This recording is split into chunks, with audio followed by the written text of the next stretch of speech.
It's time for Dodger Baseball.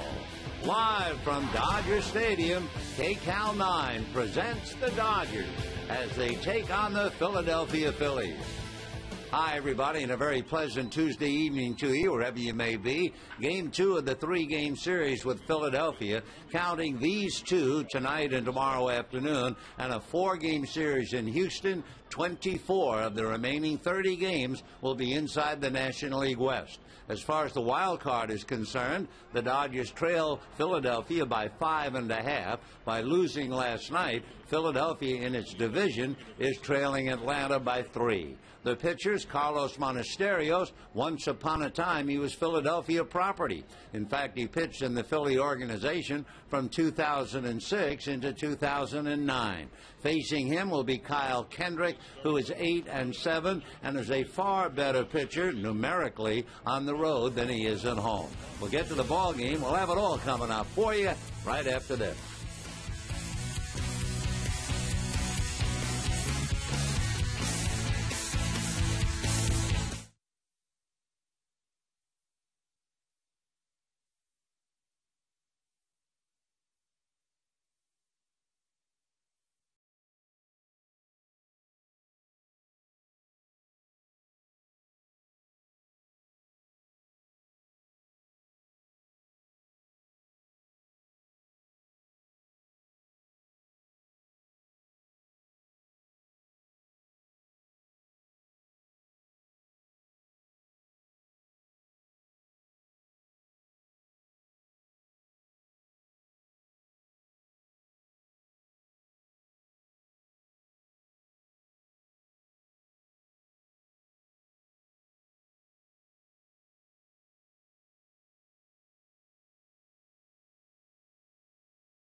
get anything on the menu any time of the day.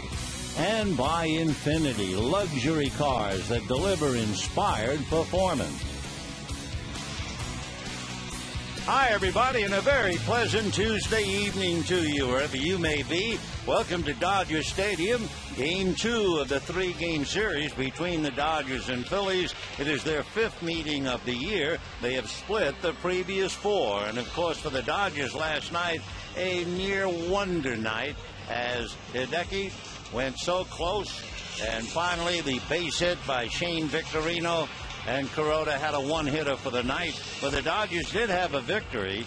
And in looking at Hiroki Kuroda tonight, it reminds us another wonderful Japanese pitcher from days gone by is celebrating a birthday. He would be 42 years old today, and that would be Hideo Nomo.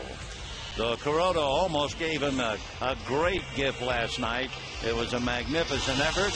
And now let's take a look at the Philly lineup that struggled so much against him last evening. Jimmy Rollins, the switch-hitting shortstop, followed by Placido Polanco, then Chase Utley and Ryan Howard, Jason Worth, Raul Ibanez, Shane Victorino, Brian Schneider, and it'll be Kyle Kendrick on the mound. On the mound for the Dodgers, at one time he toiled in the Philadelphia organization. That would be Carlos Monasterios. He's a 24-year-old. Last time out, went 4 1/3 innings, allowing just 1 run in Milwaukee. He has done well of late, especially. Opposing hitters are batting only .206 against him with runners in scoring position. And as far as the Phillies are concerned, he worked a little less than 2 innings against them on August the 10th and gave up a couple of runs. So Carlos Monasterios ready to face Jimmy Rollins, Placido Polanco, and then Chase Utley. And Rollins, one of many struggling with the bat. Jimmy's hitting .245, and Monasterios ready and deals and gets a strike. The Phillies have been struggling. They've been held to 2 runs or less in 8 of their last 12 games. Over that 12-game stretch, the Phillies are hitting only .184. Meanwhile, Rollins a fly ball into deep right center. Kemp, however, has a play and goes back to pick it off. So a long fly ball, 1 away here in the first inning. We'll take a look at the Dodgers with the leather, and they shape up this way. In the outfield, Posednik, Kemp, and Ethier. On the infield, Blake, Carroll, Belliard playing for Terrio and Loney. Monasterios and Barajas the battery. Ryan Terrio was upended last night in the 8th inning. A hard but very legitimate slide by Jason Worth. Hurt his leg, flipped, and down he went. He's okay, but he's not going to be in there tonight. Meanwhile, Polanco takes a strike. It was kind of a special night from the very beginning last night. First, a specialist like Halladay walked the second hitter he faced. Polanco a line drive over a leaping Belliard into right center for a base hit. Then last night, Polanco, who rarely strikes out, struck out twice. So there was definitely something in the air, and Kuroda made the most of it. So the 1-out single by Placido Polanco, and the batter now will be Chase Utley. Utley hitting .262 with 11 home runs, 41 runs batted in, but he was banged up. You may remember he had a hip surgery a year ago, and then this year he had a bad thumb and he needed surgery. And he's a real leader of this ball club. Utley has always played well against the Dodgers, hit even better. Against the Dodgers, hitting almost .300, and here at Dodger Stadium hitting .357. He looks at a pitch high, ball 1. Utley last night, however, went 0 for 4, but there were a lot of offers in the Philadelphia lineup against Kuroda. So no score, just starting. A 1-out single by Polanco. One other thing, the Phillies only hitting that 184 over 12 games. They're hitting 171 over that same stretch with runners in scoring position. And the pitch to Utley, he holds up. It's in for a strike, and the count 1-1. So Carlos Monasterios, he's lost 4 in a row with a couple of no decisions in between, and he brings a 3-4 record into the ball game. Placido Polanco 3 for 3 in stolen bases over there at first. And waiting on deck, the big man in many ways, Ryan Howard. 1-1 pitch on the way is taken inside and hits Utley. And so Monasterios not throwing hard, but he has now hit 8 men.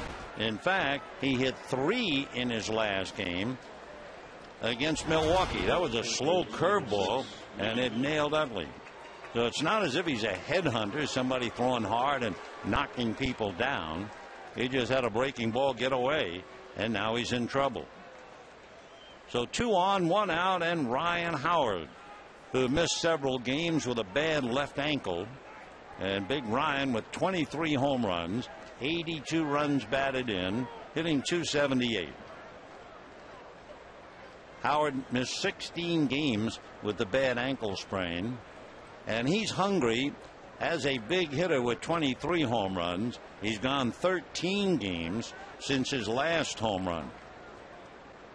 He's 1 for 12 on the road trip, and the big guy holds up, and the pitch is low, ball 1.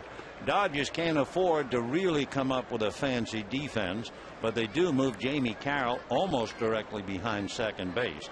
But they can't do that triangle defense on the right side, not with 2 on and 1 out.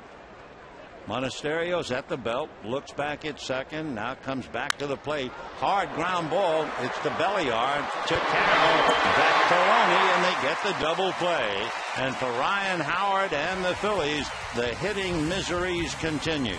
No runs, 1 hit, a man left. And at the end of half an inning, Phillies nothing, Dodgers coming up.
Carlos Monasterios made only 9 pitches. He faced 4 batters, gave up a base hit and nothing else. And we go to the bottom of the first inning, no score. Dodger lineup: Scott Pusednik, Jamie Carroll hitting second, and Andre Ethier number 3. Matt Kemp cleanup. Then James Loney and Casey Blake. Ronnie Belliard is playing second base for the bruised Ryan Theriot. Rod Barajas, who played for Philadelphia just a couple of years ago. And then you have Monasterios. On the mound for the Phils, Kyle Kendrick. He's out of Houston, Texas, by way of Mount Vernon, Washington, where he grew up. 6'3", 190, and just turned 26. Right-hander ready and deals. Pusednik looks, and it's a strike, and they count 0-1. Pusednik batting .294 with 6 runs batted in. A table setter, as the players call him. And the strike 1 pitch, Scott has a look and pays another strike for the privilege. Kyle Kendrick was the victim of a rather elaborate practical joke spring training 2 years ago. Here's the strike 2 pitch on the way, swung on and fouled off. What happened was, in spring training, they called him into Charlie Manuel's office, and they told him that he needed to be on a 7:05 a.m. Delta Airlines flight the next day, connecting in Atlanta for a 14.5-hour trip to Tokyo. Posednik takes inside, ball one. They told him that he had been sold to the Yomiuri Giants in Japan, and a lot of the people were involved in it, including the assistant general manager Ruben Amaro and the skipper Charlie Manuel. And naturally, with all the brass telling him he was going, he was sure that he was on his way to Japan. Interesting, too, they had a TV camera. They recorded the whole thing, and as he said, they got me. However, here he is with a record of 8-7, and his 1-2 pitch to Posednik is hit down the left field line. Fair ball going into the corner. Chasing it is Ibanez, and holding up at second base with the double is Scott Posednik. Boy, he just put the bat on the ball, barely a swing, and just tapped it the other way for his fourth double. So Posednik opens it up for the Dodgers with a double to left, and the batter will be Jamie Carroll, followed by Andre Ethier. So Kendrick in trouble right at the start. For Philadelphia, they were fortunate last night. Oh, yes, they were one-hitted, and they lost a game to Atlanta. But they almost lost a game in the wild card to the Giants. The pitch to Jamie Carroll is low, ball one, 1-0. Giants lost a tough one, 2-1. Otherwise, Phillies would only be ahead by a half a game. But Charlie, the pride of West Virginia, who played the outfield here briefly in 74 and 75, he's been through it all. The 1-0 pitch on the way. Kendrick delivers, and the pitch is low. Carroll again showing bunt, and a 2-ball, no-strike count. Jamie Carroll showing bunt. He sacrificed 5 times, hitting .287 with 20 runs batted in. Kendrick out of his stretch. Posednik takes his lead at second. Nobody out. 2-0 pitch on the way. Sprayed foul down the right field line. Out of play. So Carroll has read the book on Kyle Kendrick. Kendrick basically fastball, slider, a circle change, and he added a cutter midway through 2008. Basically, his strength has been when he misses low. Here's the 2-1 pitch to Jamie Carroll. Kendrick delivers and hits him. And it was a fastball behind the shoulder. No intent, not a word said by Tony Randazzo. No reason, despite the fact that Monasterios with a curveball hit Utley. Carroll was nailed by a fastball. So 2 on, nobody out. And in checking Kyle Kendrick, that's only the second man that he's hit this year. As we said, with Monasterios, he's hit 8. So here is Andre Ethier checking in against Kyle Kendrick. Kendrick, the right-hander. Andre, the left-hand hitter, batting .299. 20 home runs, 71 runs batted in.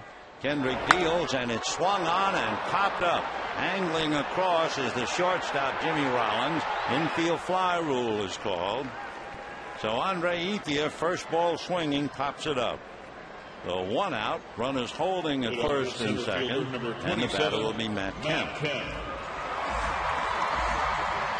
In looking at right-hander Kyle Kendrick's work against the Dodgers, Ethier didn't hang around, and Ethier was 5 for 10 with 2 home runs against him. Matt Kemp is 2 for 6. But you expected Ethier to do something against Kendrick, but he went first ball swinging and paid the price. So Kemp checks in, 1 away, first inning, no score. Kendrick looks back at Posednik. Kemp way out in front of it. 0-1 the count. Matt struggling making contact. He struck out 141 times. And you have James Loney on deck. Last year, right-handers did not hit a home run against Kendrick, and left-handers hit 1. We'll check his numbers and see about home runs now. This year, the sky's fallen on him. 23. 0-1 the count to Matt Kemp. Kendrick, high set, up around the neck, and the next pitch is swung on and missed. 0-2. Little slider down. As we say, that's where his strength is. 0-2 the count. Kendrick 18 of his last 21 starts, has walked 2 or less. So he throws a lot of strikes. Another look at the runners with 1 out. And the strike 2 pitch coming up, and that's low. Ball 1, 1-2. One of the things for Kendrick, he has gotten a lot of run support, almost 6 runs a start. 1-2 the count to Matt Kemp. 22 home runs, 74 runs batted in. Now Kendrick out of his stretch, looks at the runners again. Long look at Posednik, and the fastball is whacked into center, base hit. Charging Victorino, and they're going to hold Posednik. His throw cut off by Ryan Howard. So Matt Kemp strokes a single to center. Shane Victorino with a good arm, and Victorino has several assists this year. So even with the speed of a Scott Posednik, they were very careful. Victorino has 7 outfield assists this year. That would be 3rd most in the league for center fielders. So the base is loaded, and James Loney coming up. No score. Dodgers trying to get the jump on the Phils. And Loney, who has 1 grand slam, he hit it 4 years ago in Colorado. James waiting, infield back in double play depth, and the first pitch low and inside, ball 1. So of course Kendrick keeping the ball down on the left-hand hitter, but of course down is usually the strength for a left-hand batter. At the same time, since Loney has hit into 13 double plays, the infield back looking for it. The next one is too low. 2-0 to count. 2 balls and no strikes the count to James Loney. Dodgers have loaded the bases with 1 out. Kendrick trying desperately to find a strike, although he had 2 strikes on Kemp when Matt singled to center. Kendrick taking plenty of time, so timeout. Couple of scores. Padres and D-backs 2-2 early, top of the 3rd. Rockies and Giants just starting. And the 2-0 pitch coming up to James Loney. Kendrick delivers, and it's in there. 2-1. So you have Posednik at 3rd, Carroll at 2nd, Kemp at 1st, 1 out, no score. The Astros are in the 9th inning, leading the Cardinals 3-0. And the 2-1 pitch is taken low, ball 3. For Kendrick, his walk to strikeout ratio, 41 walks, 72 strikeouts, so you know he's struggling. 3-1 to James. Kendrick out of a stretch. And the 3-1 pitch with the bases loaded is taken low. Ball 4. Everybody moves up 90 feet, and the Dodgers take a 1-0 lead. So down to 2nd goes Kemp. Moving to 3rd is Carroll. And scoring is Posednik. So with the bases loaded, a meeting at the mound. Rich Doobie, the pitching coach, out there holding court. And young Kyle Kendrick struggling indeed. The Dodgers saw Kendrick back in Philadelphia. That was the 10th of August, and they chased him in a hurry. He went 3 1/3 innings, gave up a half a dozen runs, and the Dodgers won that game 15-9 behind Vicente Padilla. So they're after him again tonight, and the battle will be Casey Blake. Talking about Padilla, Joe Torre says he's okay, a little sore. He was hit by a line drive. So Padilla in his rehab. Meanwhile, Casey takes a strike, fresh from having hit a grand slam in Colorado, and Vicente Padilla here in uniform, and we'll get more about him each day, but he's getting close. 0-1 the count to Casey Blake, hitting .257. The next one, ground ball to the right side. Utley makes a tag, goes to first. They get the double play. Deloney tagged by Chase Utley, and the inning ends with a DP as it did for the Phillies, but not before the Dodgers got a run. And at the end of an inning, Dodgers 1, Phillies nothing.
Traded to the Yomiuri Giants, just trying to console a right-hander who made 22 pitches and gave up the run.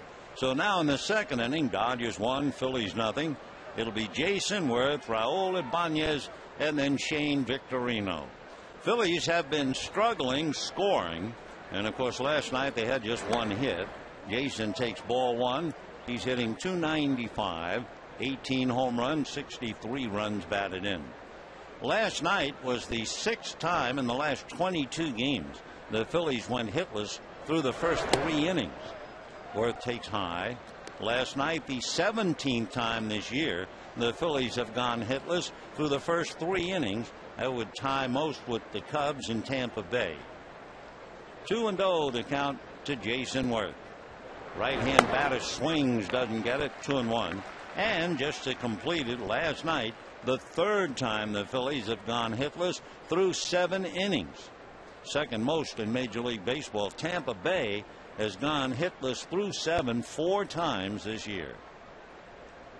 Now the 2-1 pitch to Worth in at the knees, and the count 2-2 to Jason as the babyface right-hander Carlos Monasterios setting sail, leading 1-0 second inning.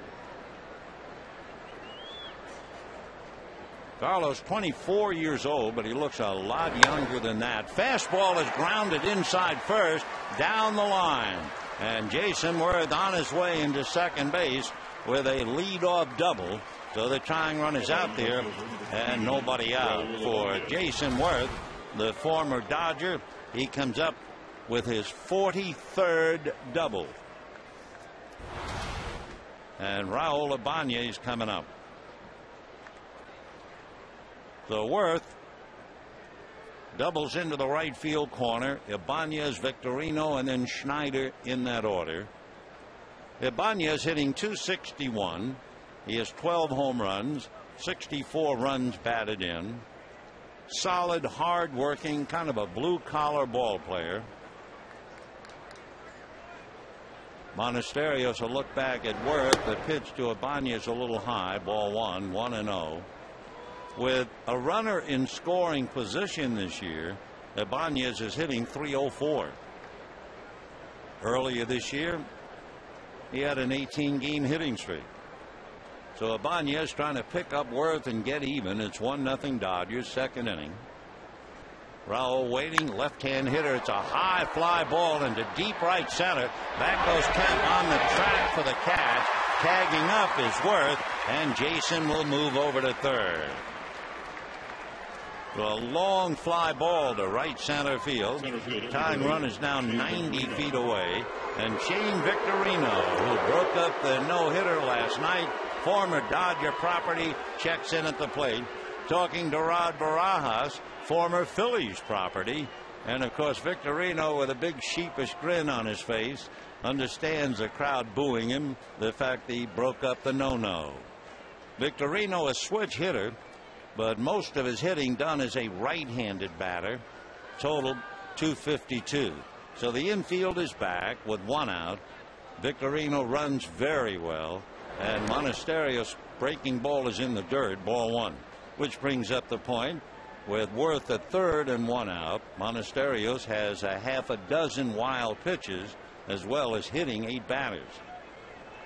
He was in the Phillies organization from 2006 into 2009, and of course his catcher Rod Barajas caught for the Phillies in 2007. And Victorino's an ex-Dodger, so that's quite a combination. The 1-0 pitch, and that's low, ball 2, 2-0 to Shane. Victorino over in Hawaii was a wonderful track star.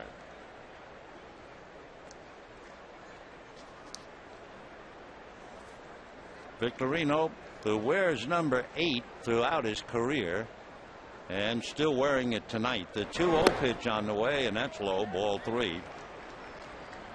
Victorino took up number 8. It has meaning for him. He was in high school and wore 8. His mother's birthday is on the 8th.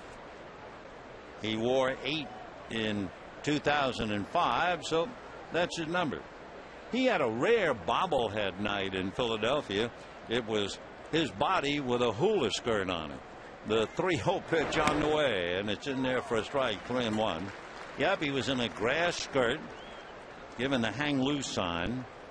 A few were given to Philadelphia cab drivers so they would place them on the dashboard when they were driving around town with a customer. There would be Shane doing the hula on the breadboard. The next one is low in the dirt, ball 4, and Victorino, without doing the hula, trots to first base. So first and third, and one out. Second inning, 1-0 Dodgers, and Brian Schneider coming up. Last night, Carlos Ruiz did the catching, and Ruiz normally gives the Dodgers a very bad time. Schneider is a Jacksonville, Florida boy who lives in West Palm Beach. Originally, he was drafted by the Expos, 1995, and he excelled in basketball.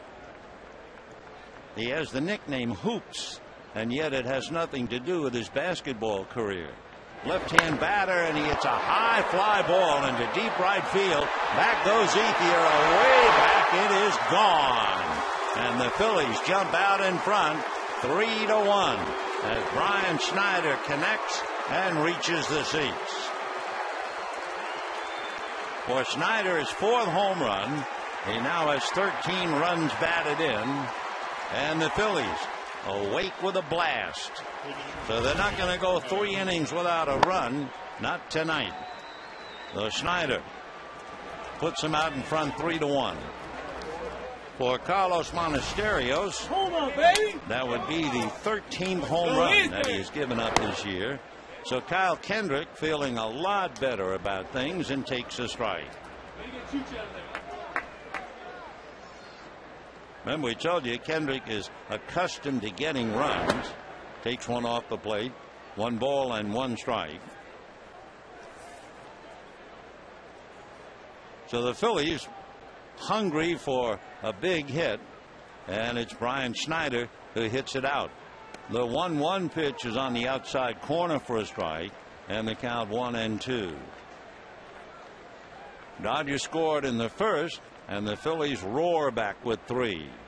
Monasterios, the 1-2 pitch to Kendrick is swung on, a slicing fly ball to right. Ethier at the line makes the catch in fair ground, and that would be the second out. And the batter will be the leadoff man, Jimmy Rollins. So the double by Worth, the walk to Victorino, and the 3-run home run by Brian Schneider. Jimmy Rollins, switch hitter, batting .244, takes a strike, and the count 0-1. Jimmy, outstanding ball player, struggling this year, takes a strike.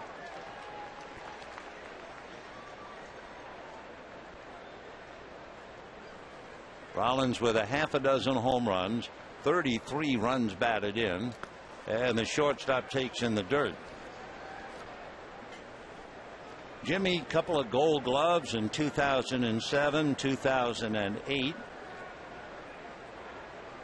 2008, he led off home run in the division series and in the championship series. So he's a very dangerous hitter. He had as many as 30 home runs in 2007, and he was the MVP that year. A rare shortstop who has won the National League Most Valuable Player. 2-2 pitch on the way, and Jimmy looks at ball 3. I mean, his name goes with Marty Marion, Ernie Banks, Dick Groat, Maury Wills, Barry Larkin, and Jimmy Rollins. 3-2 the count. Monasterios back, and it is strike 3 called. Rollins started to go to first base and drops the bat. Down he goes, but not before the Phillies get 3 thanks to Brian Schneider, and the Phillies lead 3-1.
The year to drive in 2 ahead of him, and the Phillies get 3 and lead 3-1. Bottom of the second inning, it'll be Ronnie Belliard, then Rod Barajas, and Carlos Monasterios. Belliard in there because Ryan Theriot was shaken up last night, and Ronnie takes off the plate, ball 1. Remember, in the 8th inning, Jason Worth, a legitimate hard slide, took Theriot out of a double play, and Ryan hurt his leg. So he's not in there tonight. And Belliard takes off the plate, ball 2, 2-0. Ronnie hasn't played much, especially both Carroll and Theriot appear to be a good solid team. And Belliard hitting only .222. He has 2 home runs, 19 runs batted in, looks at a fastball all the way into Schneider's mitt, and it's a little high. Ball 3, 3-0. Kendrick hit a batter and walked one in the first inning. Comes back 3-0, and that's a strike at the knees. 3-1 to Ronnie Belliard. Kendrick looks down to get a sign. Belliard backs out on him for the moment. Now the right-hander ready in the 3-1 pitch. And Belliard swings. High fly ball to right center. However, Worth has a play. Jason makes the catch just shy of the track. So a fly ball, one away. And Rod Barajas coming up. If Rod Barajas lives to be 100, and I hope he does, he will never forget last night making his debut wearing the Dodger uniform in a ballpark where he grew up in the pavilion in left field. They say he had maybe 35 to 40 relatives and friends, and Barajas hit a home run in the 5th inning, enough to bring tears to his eyes, I'm sure. As a former Phil, he has really abused his old club. Kendrick delivers, fastball strike. All Barajas is hitting against Philadelphia, .514. He has 8 home runs and 19 runs batted in against the Phils. Now the strike one pitch on the way, and the right-hand hitter takes off the plate. 1 ball and 1 strike. Rod came to the ballpark a lot during that Fernando Mania period. About once a week, he said. The 1-1 pitch on the way. A line drive to left field, but it is right at Ibanez. Boy, he hit that thing right on the screws. So 2 down, and Monasterio's coming up. And it gives us a chance to look at our calendar. Tomorrow, a noon game on Prime Ticket. And that should be a good one. Roy Oswalt and Clayton Kershaw. Dodgers then will go to San Francisco. Actually, the Giants come here first. Friday, Saturday, and Sunday. Friday and Saturday televised locally. After the Giants series, the Dodgers go to San Diego and Houston, and then go to San Francisco. Monasterios pops it up. Utley goes out, but Worth says, no, I'll take it. And that's a very quick inning. 1, 2, 3 at the end of 2. Phillies 3, Dodgers 1.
Inning, Dodgers got a run in the first, but Brian Schneider hit a 3-run home run to put Philadelphia out in front.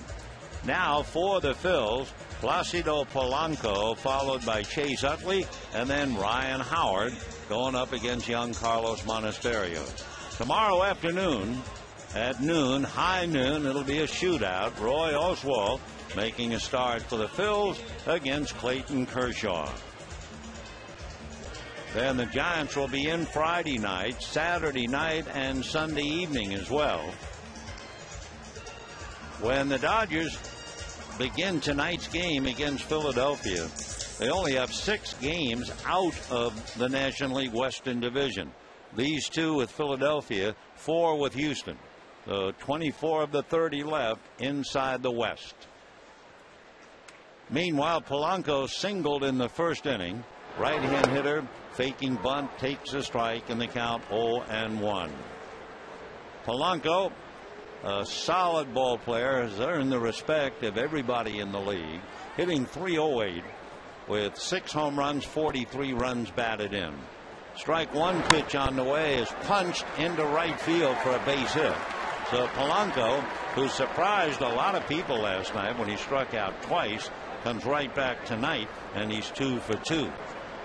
Say, friends, you know, you can bring your kids to Dodger Stadium, and with the purchase of every adult ticket on the field or Lowe's level, kids 14 and under, just $5. For details, visit Dodgers.com/specials. Polanco at first, and here's Chase Utley.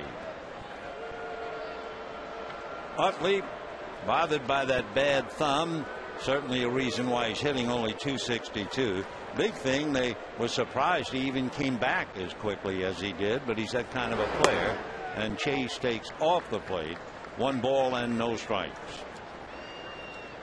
It's surprising when you realize there were so many Phils hurt that they were still able to stay right in the race. They're 3 back of Atlanta, but they're a game and a half in front of the Giants in the wild card.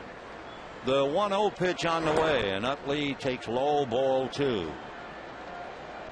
Chase Utley, back in 2006, had over 200 hits and hit 32 home runs. 2 years ago, he had 33 home runs. He's a marvelous hitter. 11 home runs, 41 runs batted in. Majored in history at UCLA. And passed up an offer from the Dodgers. Chase takes in the dirt. Back in 1997, the Dodgers, we understand, offered Utley $1 million. He was their second-round pick out of Long Beach Poly High, same school that produced Tony Gwynn and Milton Bradley, but Chase decided, nope, I'm going to go to UCLA. Well, what happened? From the $1 million offer from the Dodgers, he wound up signing a bonus of $1.7 million from Philadelphia. So that was a very wise move to go to UCLA. Meanwhile, there's a little meeting on the mound. Rick Honeycutt is talking to Monasterios. Ramon Troncoso is down in the Dodger bullpen. So Monasterios gives up a single and comes right back 3-0 to Utley, and Honeycutt talking to him. Monasterios does not throw very hard. In fact, back in June, he made a start against the Cardinals. He went through 6+ innings and allowed only 4 hits. Here's the kicker: no strikeouts, and only once in the 6 innings plus did a hitter swing and miss the ball. Well, he's behind 3-0 to Utley, and he has to be very careful not to take for granted that Utley would be taking 3-0. Monasterios bends at the waist, looks in to get a sign, and swings at it. That kind of figured, and he fouled it back. 3-1 to count to Chase Utley.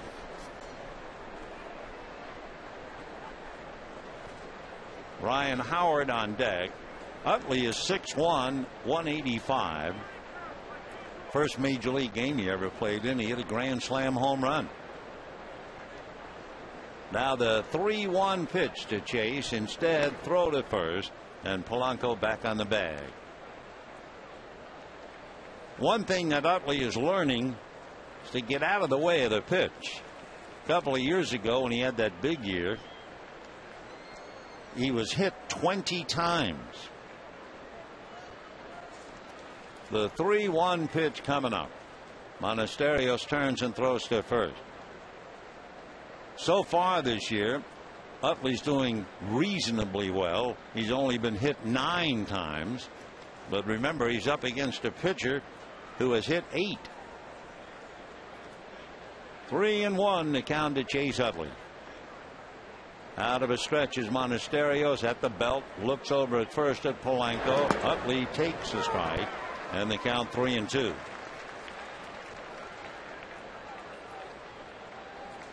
Utley, in looking at his numbers, He has walked more than he has struck out. Boy, that is the sign of quite a player. He's walked 49 times and struck out 46. So when you see something like that this late in the year, you have a special player up there. Polanco is poised and at the ready. There he goes, and Utley probably bangs it into right field. So Polanco just keeps on going to third. That's the nice thing about having a hitter like Utley. You can always put a play on. You know he's going to make contact. And, of course, that is Monasterio's big problem. No one misses. Very rarely. He did strike out Jimmy Rollins, and he's done now. Here comes Joe Torre. So Polanco singles to right. Utley singles to right. Phillies leading 3-1. Have runners at first and third. Nobody out. And a downcast young Carlos Monasterios will be gone out. With big Ryan Howard coming in. That's a nice spot. What's that old line? I wouldn't give this spot to a leopard. Well, here comes Ramon.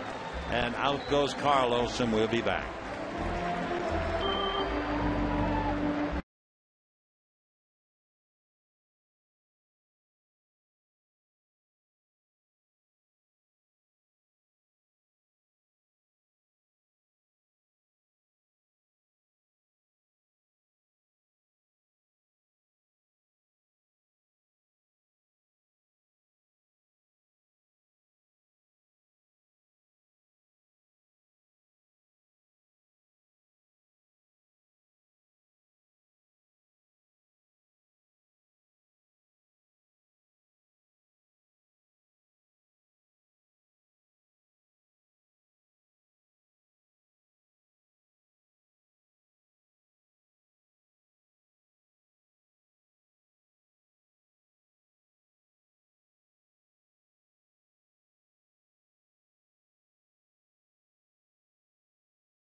Only 40 pitches and got an early hook, understandably.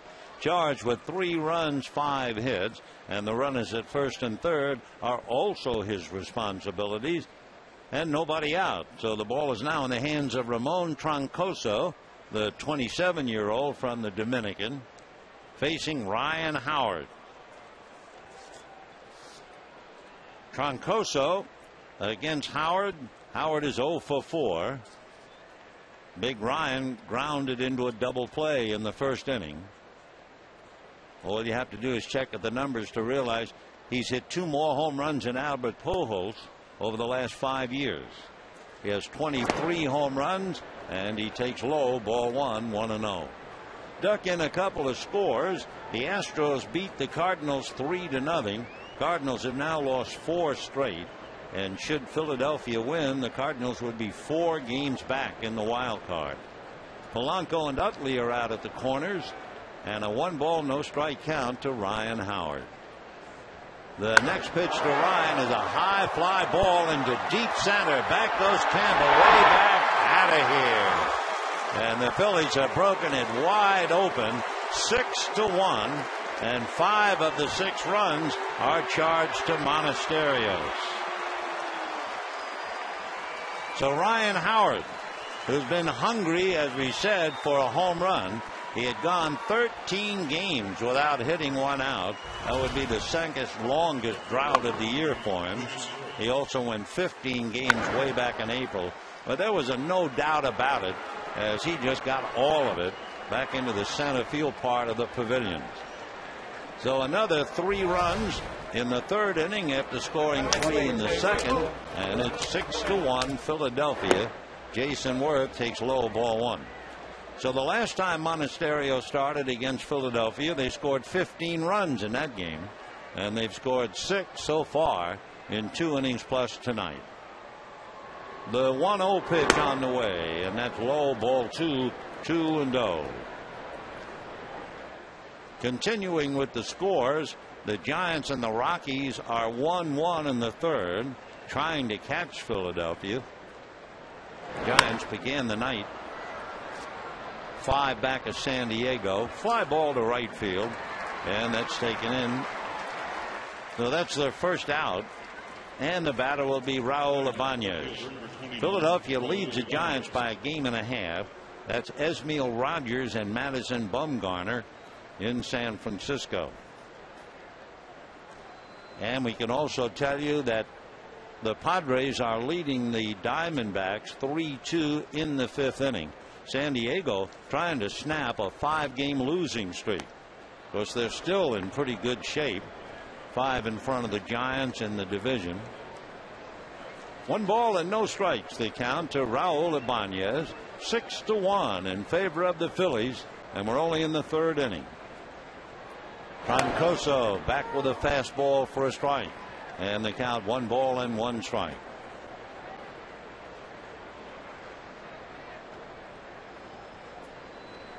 Ibanez hitting .260, fly to right field in the 2nd inning. Troncoso ready and delivers, and the fastball away. 2-1 the count. So the Dodgers rocked on their heels as Philadelphia scored 3 in the 2nd inning on a home run by Schneider, 3 in the 3rd on a home run by Howard. The 2-1 pitch, line drive the other way down the left field line into the corner. Over to get it is Prasednik, and Ibanez breezing into second base. So Troncoso comes in and gives up the home run, and now he's in trouble as Ibanez doubles, and the batter is Shane Victorino. 6 runs, 7 hits for the Phils.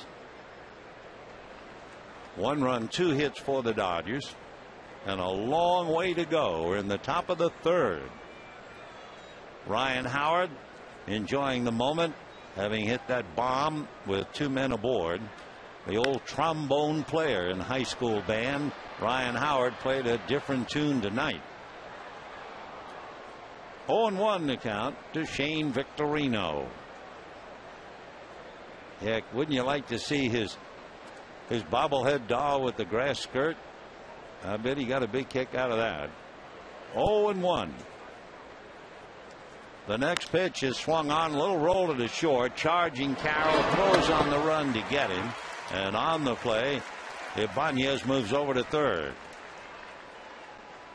So that's the 2nd out in the inning as Victorino goes back in the dugout. Brian Schneider coming up. Schneider hit that 3-run home run in the 2nd inning. Up there now with a runner at 3rd and 2 down, and Kyle Kendrick on deck. Barajas is not going to go on a crouch, so they're not going to pitch to Schneider. They've been hit over the head twice already tonight. So Schneider gets the intentional walk, and in a moment they'll try and get out of the mess against Kyle Kendrick. In the inning, Polanco single to right, Utley single to right. That was enough for Montesterios. Howard came up and hit one into the center field seats to pick up 3 in a hurry for Ryan. 24 home runs, 85 runs batted in. As we mentioned in the opening remarks of the game, the Phillies have really been struggling, not hitting a lick, but they explode tonight for Charlie. It's a shame Charlie Manuel never knew Mark Twain and vice versa, because if ever there would be a colorful story to be written about a baseball man, it would be Charlie Manuel. Not only did he play briefly for the Dodgers in the middle 70s, he was a big man in Japan one year over there. He hit 48 home runs. It happened to be the same year that Mike Schmidt, the Hall of Fame third baseman, hit 48 for the Phils. And then, of course, out of the hills of West Virginia, Charlie eventually became the manager of the Philadelphia Phillies. So here's Kyle Kendrick with 2 out in the 3rd, 6-1 Philadelphia, and Kyle takes a strike, and the count 0-1. Tomorrow afternoon, Roy Oswalt, and Clayton Kershaw. Phillies have Schneider at first, Ibanez at third with 2 out. And the strike 1 pitch to Kendrick. The pitcher looks at another strike. And the count 0-2.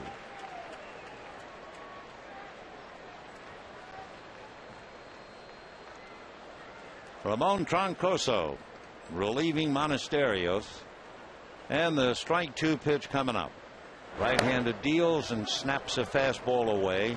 1-2 the count.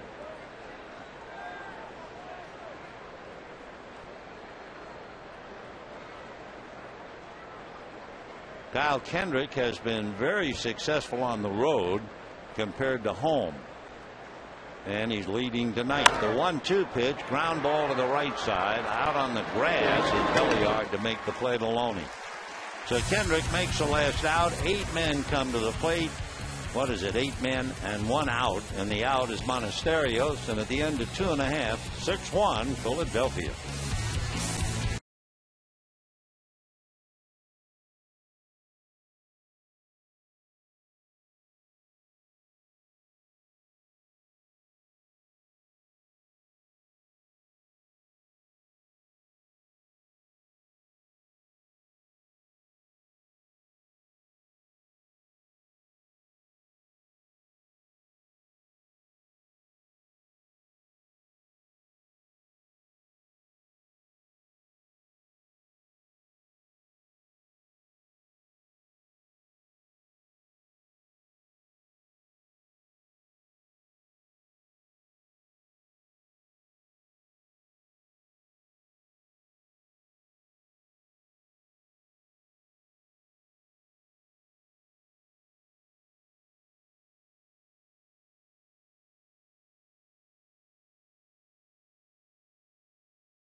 The 3rd inning after Brian Schneider hit a 3-run home run in the 2nd inning. So the Phillies lead 6-1. Bottom of the 3rd inning. Dodgers trying to do something offensively. Started off with a leadoff double by Posednik. Scored a run. Had the bases loaded in the 1st inning and Kendrick on the ropes. But Casey Blake grounded into a double play. So into the 3rd we go. Posednik batting .300. Just trying to get something started. Both Polanco and Howard come up looking bunt. And it's a strike. 0-1 the count. Kendrick has given up 12 home runs this year to left-handed hitters, although Posednik is far from being a home run hitter. He hits a high fly ball to right field, but it's playable. Jason Worth is there. And just like that, 1 out in the 3rd inning. Kendrick is like so many pitchers. The fact that when he is good, he can be marvelous. And when he's bad, well, you can fill in the blanks. He's 8-7. In his 8 victories, his earned run average is 1.5 runs.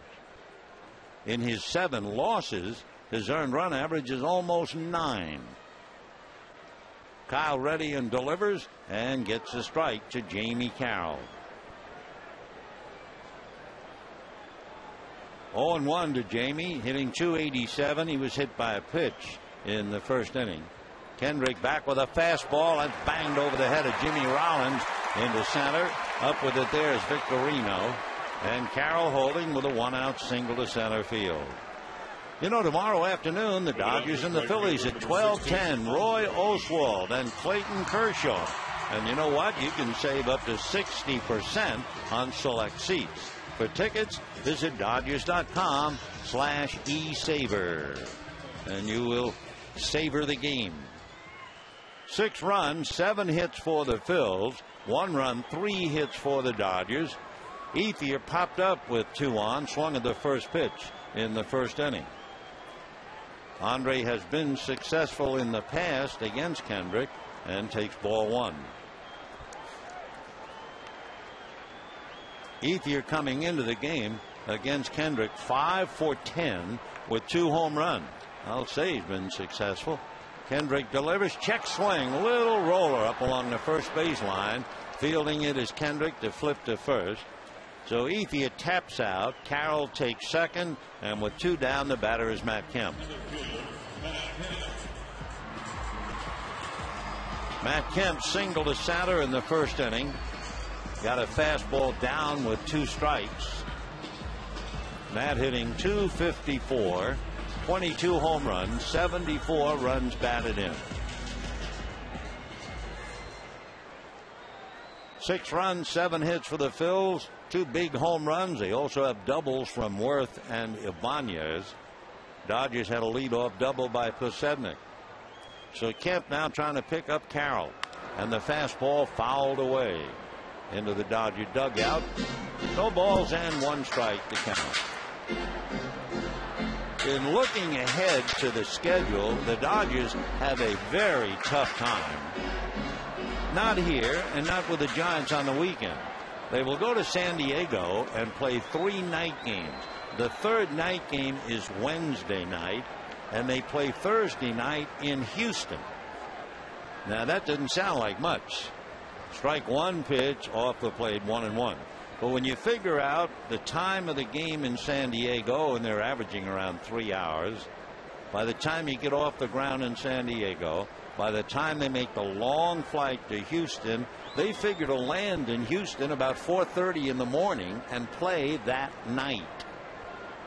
Here's the 1-1 pitch, swung on and missed, 1-2. And if you have ever spent a night in the hotel, pretty hard to just go to sleep, especially about 5 o'clock in the morning, because the hotel's waking up. You can hear showers, toilets, phones, doors slamming, maids. And so that's what they're going to be faced with when they get to Houston. Here's the 1-2 pitch to Matt Kemp. Kendrick delivers, drives him off the plate, fastball at the kneecaps, and they count 2-2. So 2 balls, 2 strikes, 2 out, a runner at second, and the Phillies a commanding lead, 6-1. Jamie Carroll taking a good lead.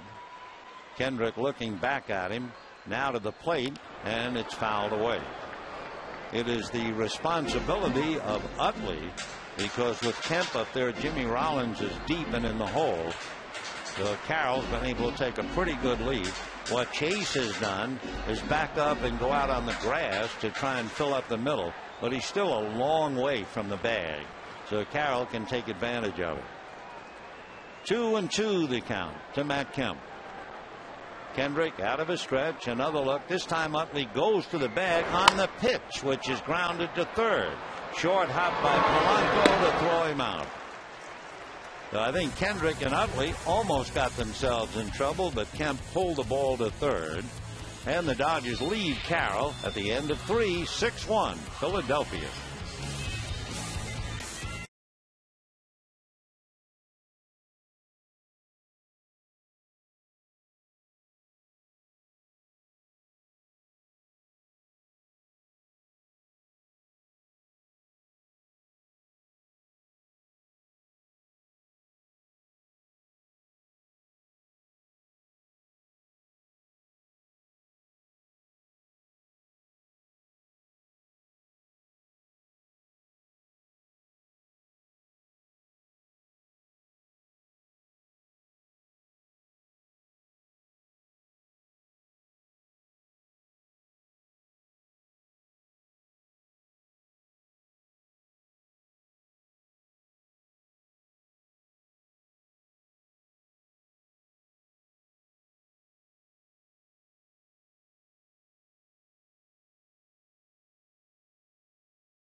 Win a Dodgers gift pack. To enter, mail a postcard to KCal9 TV with the name of the prize you see on the screen, the inning, and the date. Go to KCal9.com/prize vault for more information. Fourth inning, 6-1 Philadelphia. Jimmy Rollins to start it off. Strike. Rollins has flied to center and struck out. When he gets on base, he can be a terror. He has stolen 15 out of 16. And not only that, Rollins has stolen third base 4 times. 1-1.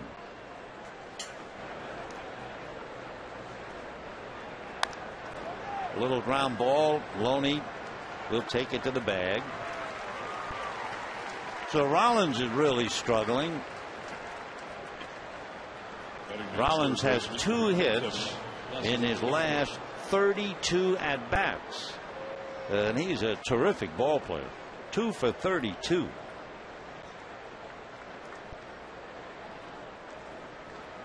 Placido Polanco. Single to center, single to right. Hitting .309.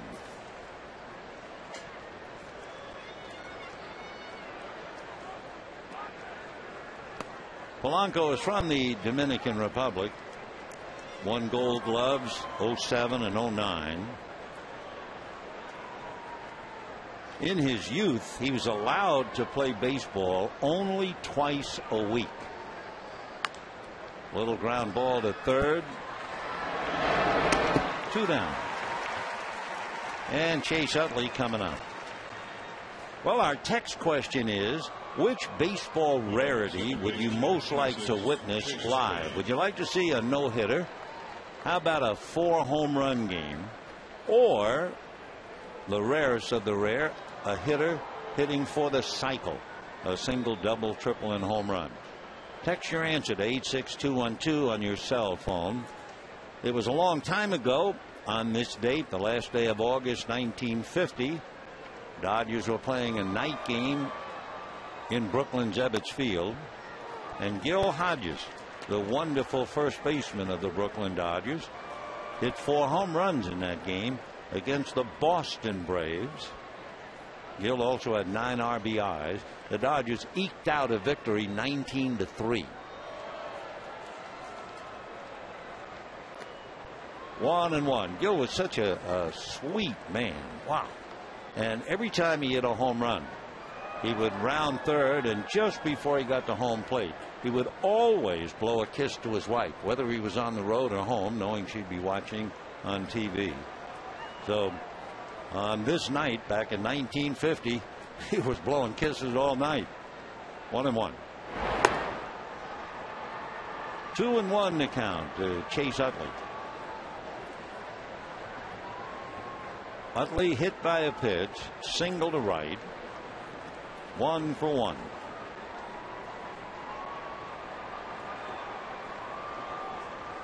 Utley had a year that really caught the attention of everybody.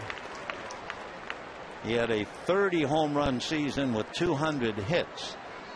Say, is that news? Well, yeah, in Philadelphia. You'd have to go back to 1929.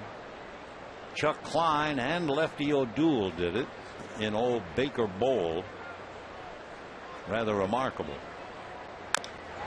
Little foul. Still 2-2 to Chase.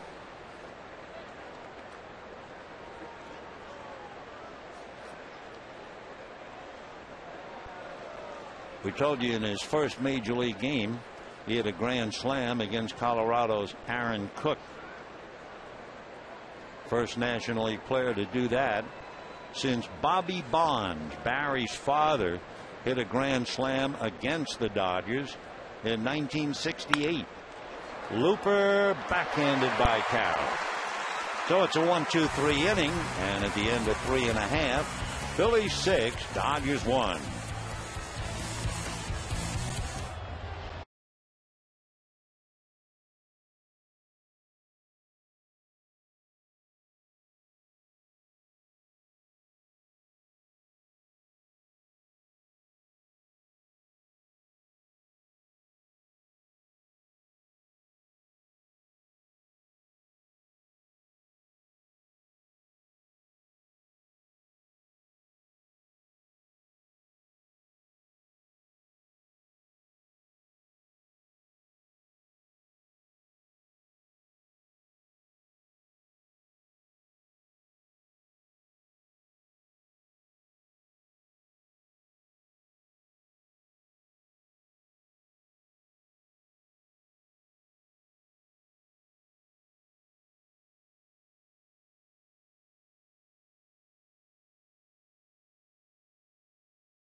dealer who invites you to test drive a luxurious Lexus today.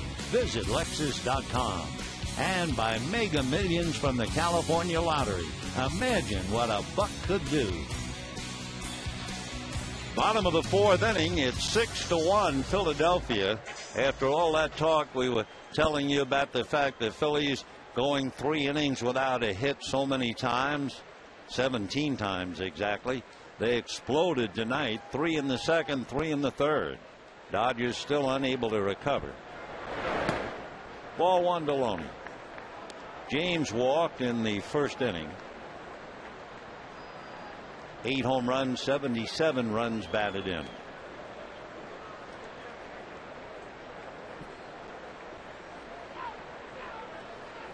Six runs, 7 hits for the Phillies, including 2 doubles and 2 home runs. Foul ball. Doubles by Worth and Ibanez. 3-run home runs by Schneider and Howard. 1-1.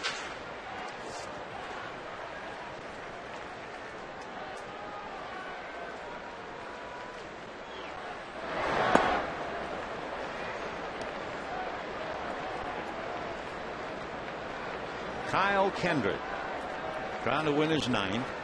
We mentioned earlier he's been successful more so on the road than at home.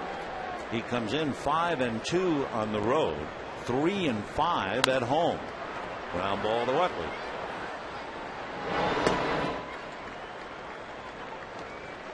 Keeping that ball down, and that was the trademark of Kyle Kendrick. He had 3 fly balls in the second inning, and then a 4th consecutive fly ball opening up the third. Outside of that stretch, he's been pretty much keeping the ball on the ground. Casey Blake hit it on the ground, hit into a double play to win the first inning. Strike. 14 home runs, 57 runs batted in.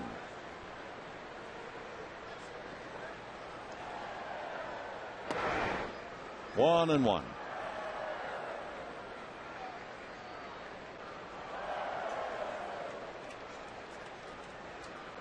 Kendrick, 26 years old. 2-1 the count. Kyle was a very good quarterback, they tell me. He was also a punter at Mount Vernon High School in Washington and committed to go play football at Washington State. But then he accepted the bonus from the Phils. 3-1 the count to Casey Blake. Ronnie Belliard on deck.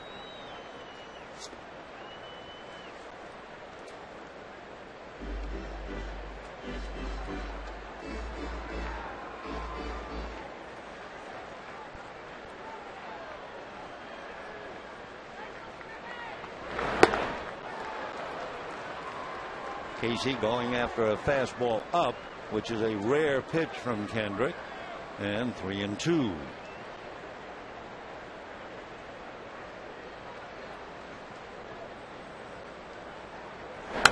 And fouled away.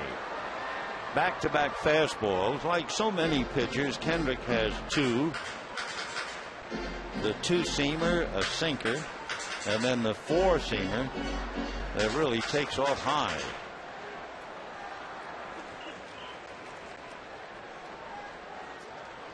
Kyle, 3-2. Hard ground ball smothered by Rollins. Gets up, throws him out. Nice play by Jimmy. Of course, he's got a couple of gold gloves, and he shows it there. 2 down.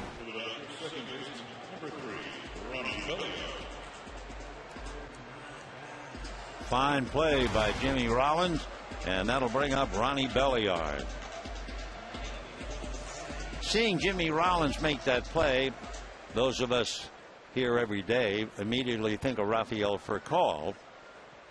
And they asked Joe Torre, what about Furcal and his rehab? And Joe said, some point this week. Meanwhile, Schneider takes care of that, and the Dodgers are done. And at the end of 4, Phillies 6, Dodgers 1.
Farm.com.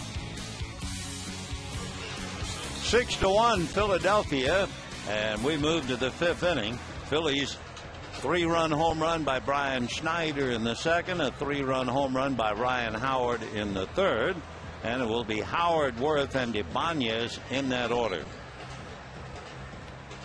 Ryan Howard, counting tonight, has 246 home runs in his career. Ryan got to 100 home runs faster than any player in big league history. That's right.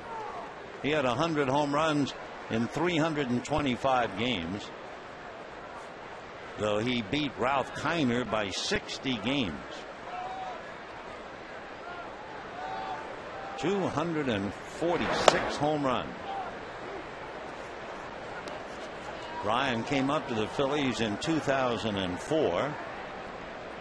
In 06, that was his huge year. 58 home runs, 149 runs batted in, and a breaking ball, and that gets the plate umpire Tony Randazzo on the foot. You know, an interesting thing, not about Randazzo, but about Ryan Howard and how they pitched to him. Ryan Howard last year saw more breaking pitches than any hitter in baseball, 49% more than any left-hand hitter.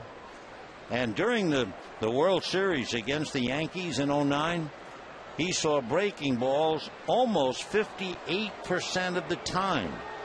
By the way, he struck out 13 times in that series, so the curveball had its effect. Ground ball to the middleman, out on the grass, and it's kicked by Belliard. So Ronnie will draw the error, playing a good 20 feet out in right field, and Howard is aboard. Belliard had plenty of time and just let it get away. So that'll bring up Jason Worth. Of course, for Belliard, you can understand he is not playing much at all. He does pinch hit, but he doesn't get in many games where he uses the glove, not since Terrio arrived.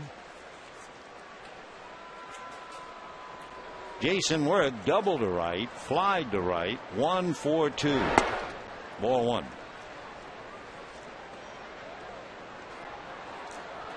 Jason, a big, solid ball player with the Dodgers, ran into a wall in Denver and really got hurt, and then later had his wrist broken. Hard ground ball. Belliard gets one, and the throw is not in time, so Belliard lost the double play. Again, inactivity will do that to the best of them. So it's a force play instead of the double play, and the batter will be Ibanez. This is a hard game to play at this level, an impossible game to play if you don't play very much. Ibanez flied to right, double to left. That kind of a hitter. 1-for-2. And a strike. 0-1.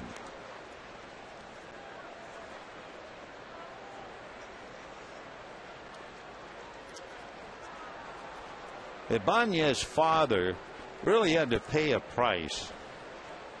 There goes Howard, ground ball. The pick this time by Belliard, but they stay out of the double play as Jason Worth goes into second. And the batter, Shane Victorino.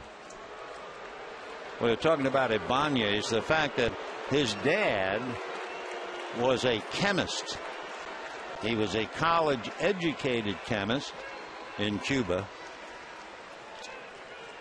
And then when they left,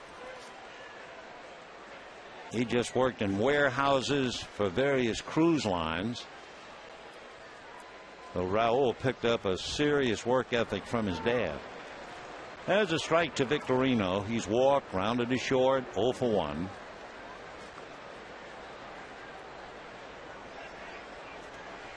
The track star from Hawaii. Uh-oh, there goes Worth to third, and they forgot all about him. So Jason Worth steals third, Troncoso so interested in the hitter. And for Worth, he's now stolen 9 out of 12. Another wonderful player. 0-2. And down goes Shane. No runs, an error, a man left. And at the end of 4.5, 6-1, Philadelphia.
For 5 runs a game in run support, has gotten a bunch of them tonight, thanks to the home runs by Schneider with 2 men aboard and Howard with 2 men aboard. Kyle trying to win his 9th. The Dodgers will start off with Jeff Weaver down in the bullpen. And let's see. Kenley Jansen is going to come out, the young pitcher, and he will bat for Troncoso. So the Dodgers here in the 5th inning will have Barajas, Jansen, and then Posednik. And Weaver's in the pen. 6-1 Phils, bottom of the 5th.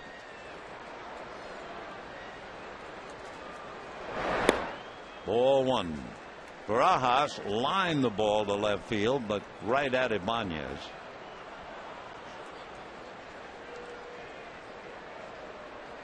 Rod, a total of 15 home runs. 2-0. In his debut with the Dodgers in Milwaukee, he homered. And then, of course, he had that thrilling home run for all of the Barajases. Right. 2-1. So he's homered in Milwaukee, Colorado, and here.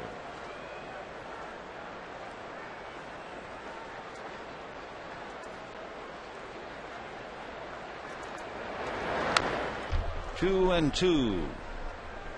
6 runs, 7 hits for Philadelphia. 1 run, 3 hits, and 1 error for the Dodgers.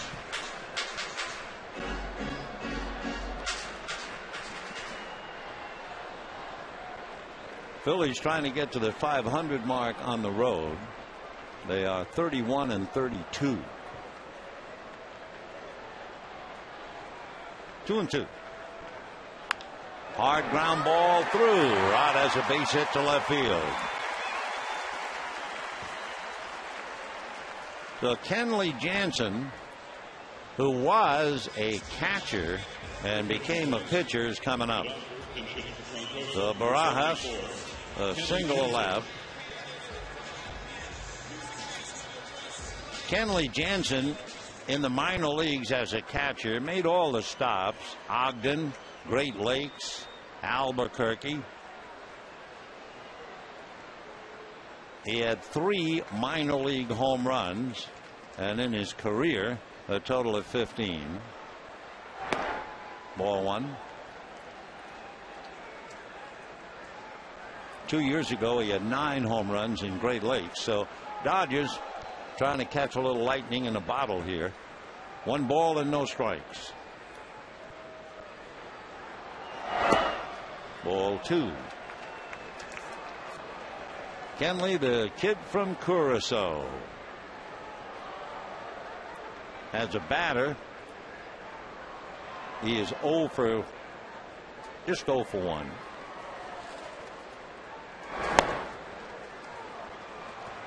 Two and 1 to count.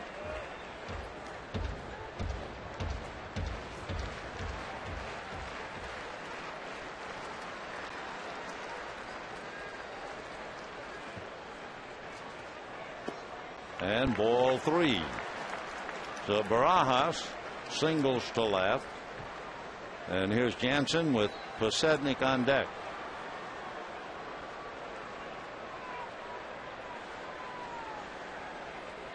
Line drive, base hit to center.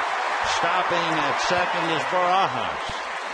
So Kenley Jansen comes up with a line drive single. And since this is his first look in the big leagues, that would certainly be his first base hit in the major leagues. And they're getting the ball. Larry Boa will bring it over. And Jansen with a shy grin on his face as Mariano Duncan talks to him over there. And that'll wind up in his locker. So he hit that ball hard. Single to center. So first and second. Nobody out as the Dodgers try to come back. The Philadelphia bullpen is going to get busy. Charlie Manuel a little uneasy. Posednik has doubled, scored a run, and flied to right. 2 on, nobody out. Strike, high strike, which is not really the way Kendrick pitches. Ryan Howard and Polanco are up. Not that Posednik would be trying to sacrifice, but trying to bunt for a base hit. 1 and 1. Antonio Bastardo down there in the pen.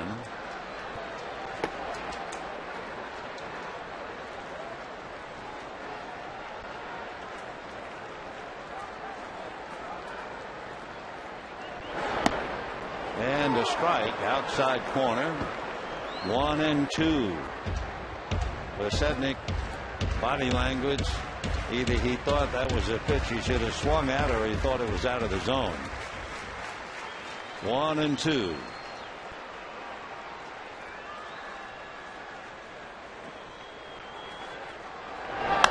Line drive, foul. Posednik hitting .298 with a half a dozen runs batted in. He has Barajas at second and Jansen at first. Now with 2 strikes on him, Polanco and Howard go back. Waiting on deck, Jamie Carroll. Ground ball to the right side. They will get 1, and that's all. Jansen, a good rolling slide into second base. So the big kid goes back to the dugout, having collected his first major league hit. He gets 5 from Larry Boa. He comes thundering in, and Jimmy Rollins gets out of the way. So the force play, 4-6. And Jamie Carroll coming up.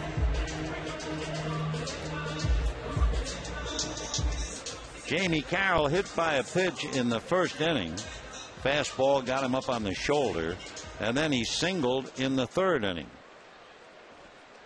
Dodgers have 5 hits, but only 1 run to show for it.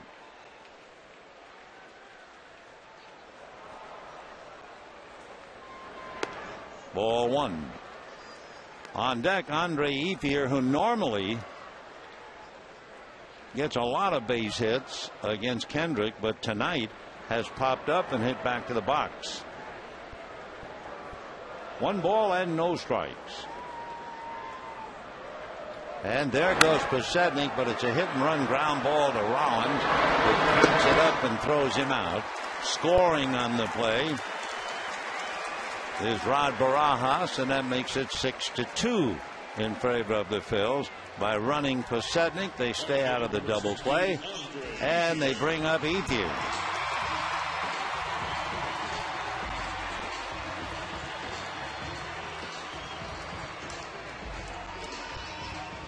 So Posednik at second base, 2 out, 6-2 Phils. Ethier popped up, hit to the box, 0 for 2.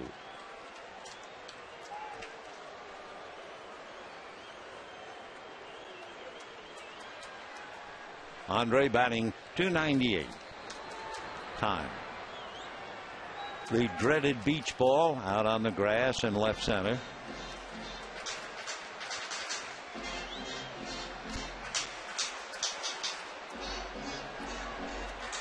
You know, I grew up really in the Polo Grounds in New York.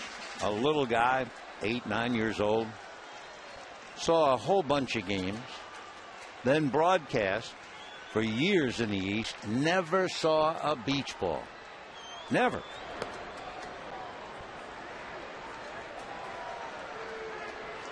One ball and no strikes. Seen dogs on the field. Seen a lot of things, but not until we came out here and I ever remember seeing a beach ball. In there.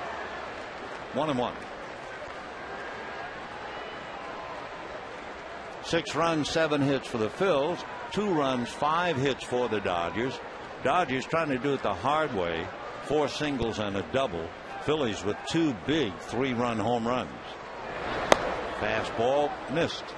2-1. Dodgers have hit 97 home runs. The Phillies have hit 128.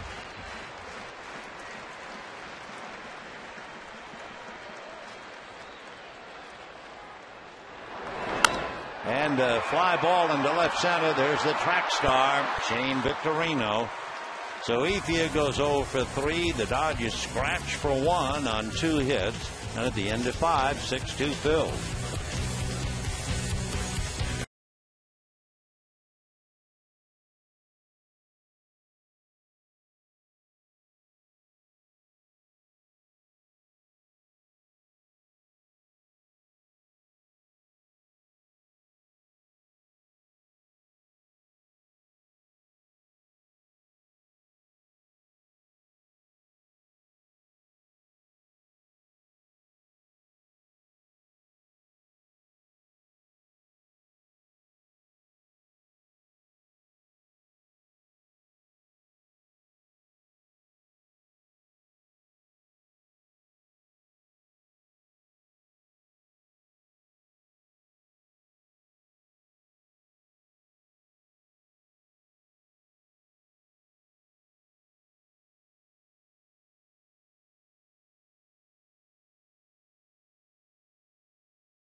In 1961, Dodgers was still playing in the Coliseum.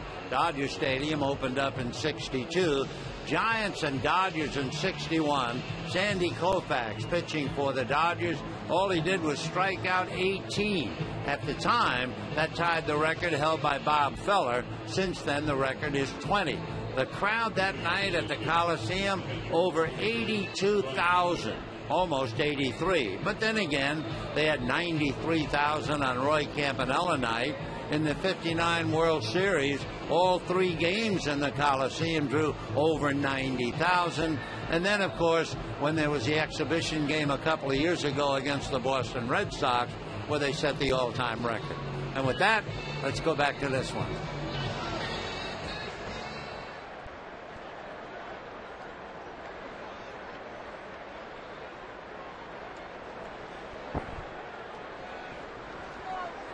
Sixth inning, Jeff Weaver picking up the pitching chores, and Brian Schneider at the plate, and ball one. So Weaver getting in a little work here with a record of 5-1, trying to keep the Phils quiet. That's a strike. 1-1. Ramon Troncoso went 3 innings, allowed 1 run. That was a home run by Howard. He also gave up a double. 1-1. Ball 2. Tomorrow afternoon at noon, if you can, maybe come over and have lunch with us and watch Roy Oswald and Clayton Kershaw.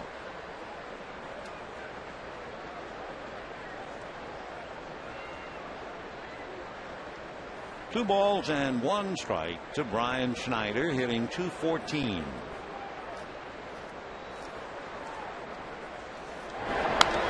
Ground ball, foul ball. Nice pick by Loney.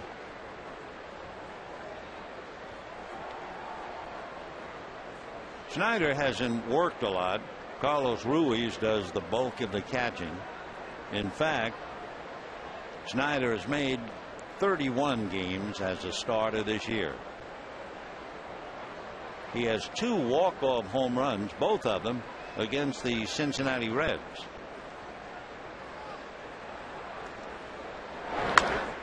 Foul ball out of play.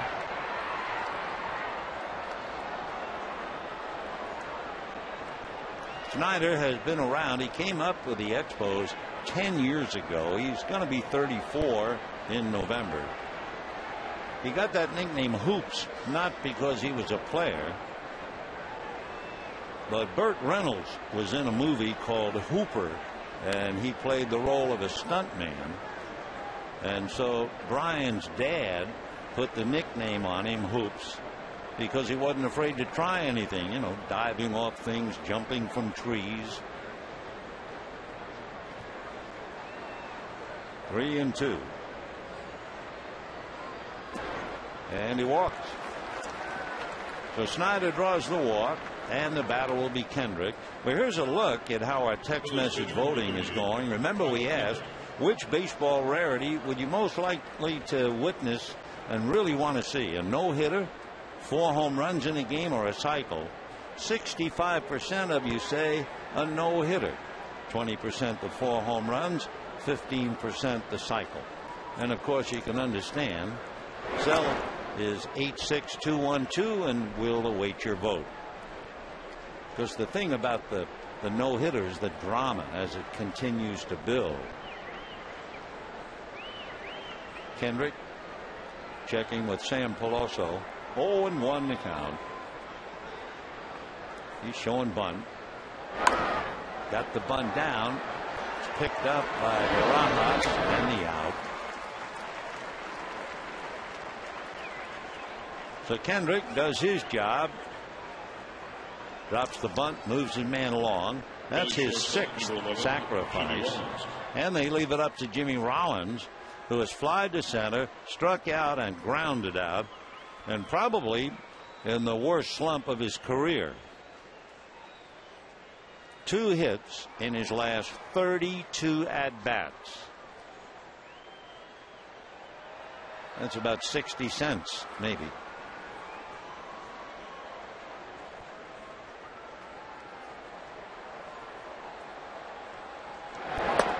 Right. With a runner at second base, however, Rollins has perked up. He's hitting .327 with runners in scoring position. Of course, he was another banged up Phil. He was on the DL. 0-2 the count. As we mentioned earlier, the Phillies will score from the way they're going this year. Least number of runs in about 7 or 8 years. But the big reason, so many of their run producers were on the DL. High fly ball. Ethier's at the other end of it. Snyder just holding at second, and we have 2 down.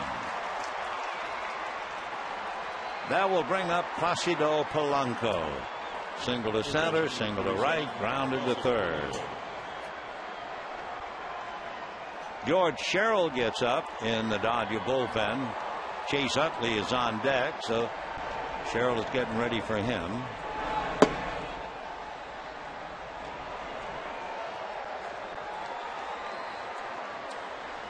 Polanco will be 35 in October.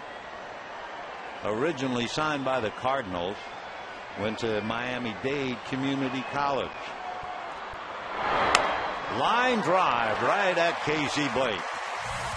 So no runs, no hits, a man left, and at the end of 5 1/2, 6-2 Philadelphia.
The prize you see on the screen, the inning, and the date.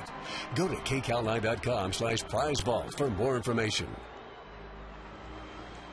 We've reached the bottom of the 6th inning. Kyle Kendrick is leading 6-2. He'll be pitching to Matt Kemp, James Loney, and then Casey Blake. Kemp has single to center, grounded to third. Remember, tomorrow at noon, Roy Oswalt and Clayton Kershaw.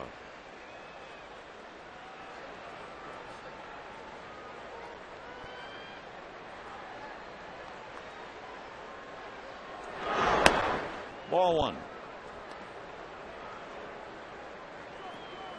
Kendrick started off by hitting a batter and walking a batter, but his control has improved considerably since the first inning. He's being backed up now by Chad Durbin in the bullpen. Earlier he had Antonio Bastardo, the left-hander, heating up. 2-0. Sinker for a strike. He lives down there, right around the knees. 2-1.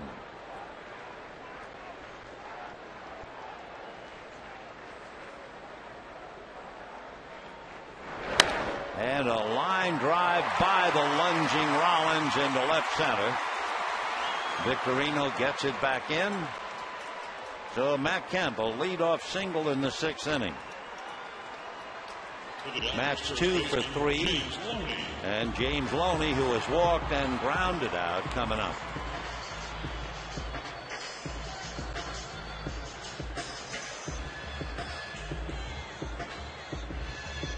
Loney hitting .273.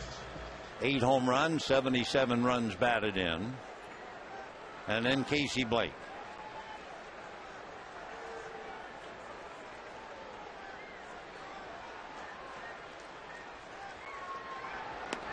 Ball one, that two-seamer. 1 ball and no strikes. That fastball now at 87. He'd been higher earlier. So we'll see if fatigue enters into it at all.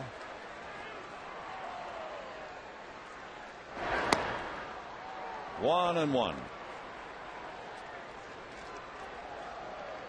Some teams, most of them it seems these days, will give you the pitch count for a pitcher in every start.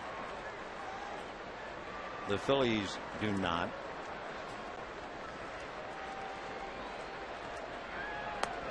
And a strike.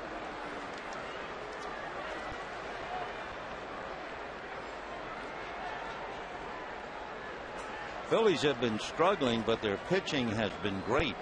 Over the last 8 games, ERA less than 2.5, and yet they've lost 5 of the 8.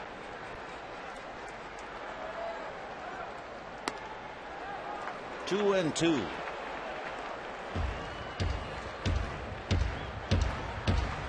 Big inning for Kendrick. They have to be watching him carefully, having had the bullpen up in back-to-back innings.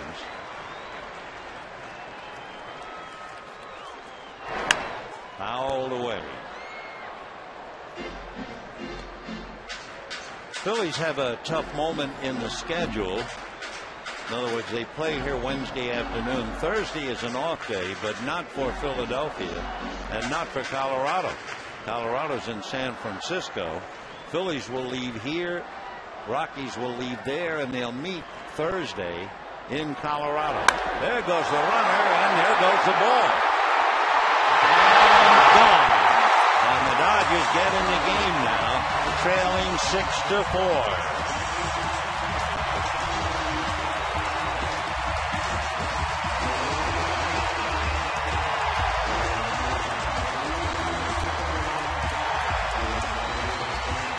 So James Loney has driven in 3 runs so far, and Charlie Manuel, I believe, has had enough. He had Bastardo up, then he's had Chad Durbin up, and now on that home run by Loney, Charlie is making his way to the mound. For Loney, his 9th home run, he now has 79 RBIs.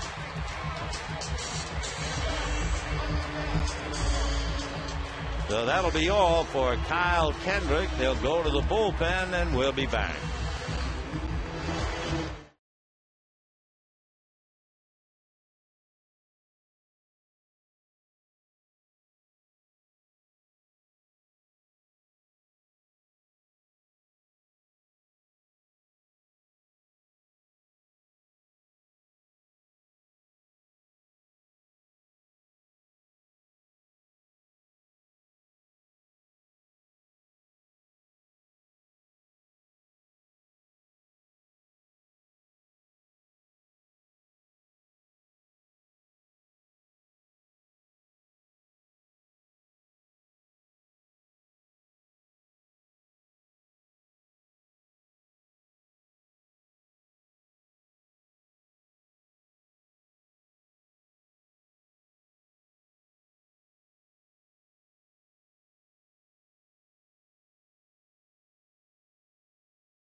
Of everything, Matt Kemp leading off the inning with a base hit, and he was going on the pitch to James Loney.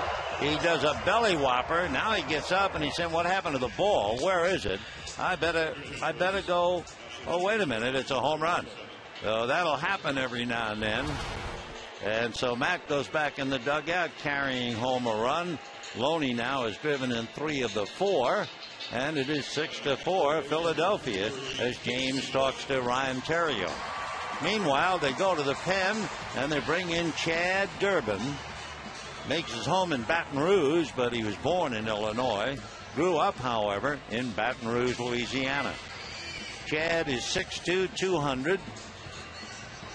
He'll be 33 in December and was originally 3rd-round pick by the Kansas City Royals. Made it briefly in '99, up and down with the Royals, went to the Indians in '03, Diamondbacks in 04, Tigers in 06, and eventually to the Phillies, and here he is. And a strike, 0-1.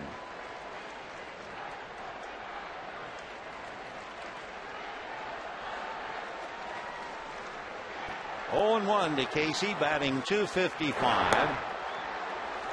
1 ball and 1 strike.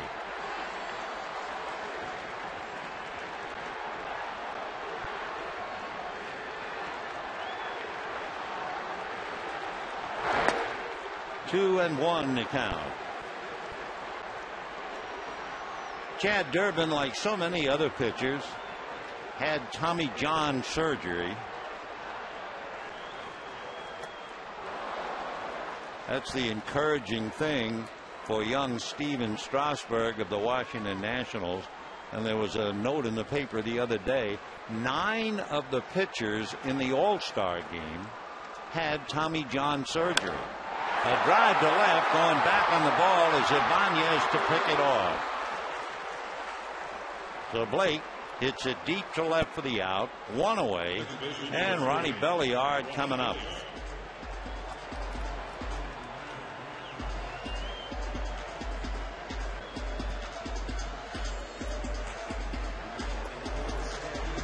Ronnie Belliard flied to right and fouled out, playing for Ryan Theriot tonight.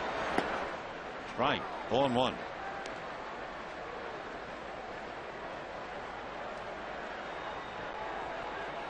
Theriot just taking it easy. Jason Worth upended him last night and he hurt his knee.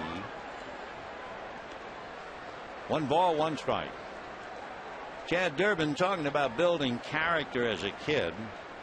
He worked at a produce stand, making sure the bad onions were out of there. Then he'd have to make sure that the bad strawberries were out of there. Then he'd work on the collard greens. He had to make sure everything was fresh. That's how he started growing up in Louisiana. And then when Christmas season came around, naturally, he sold Christmas trees. 1 and 2.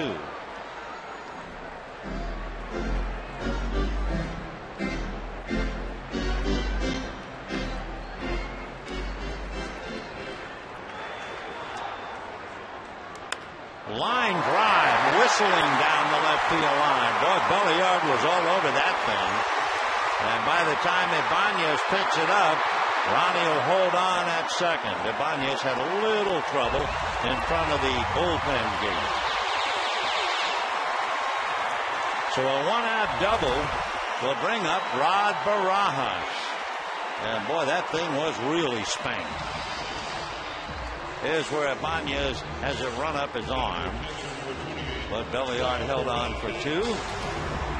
So Kemp singled, Loney homer. That was all for Kendrick. A long out by Casey Blake. And now the double by Belliard. 6-4 Philadelphia with a lot of baseball left. Ryan Theriot is going to come out on deck and pinch hit. Ball 1 to Rod Barajas. He is lined out to left, single to left. Barajas with those remarkable numbers against his old club, hitting better than .514 against the Phillies. He has 8 home runs and 19 RBIs against Philadelphia. 2-0 the count. I would think from now to the end of the year there would be a Barajas family member here for every game. And a fly ball to left field. Ibanez coming up in a hurry. Foul ground for the catch. So Belliard has to hold. And the batter now, Ryan Theriot, to bat for Weaver.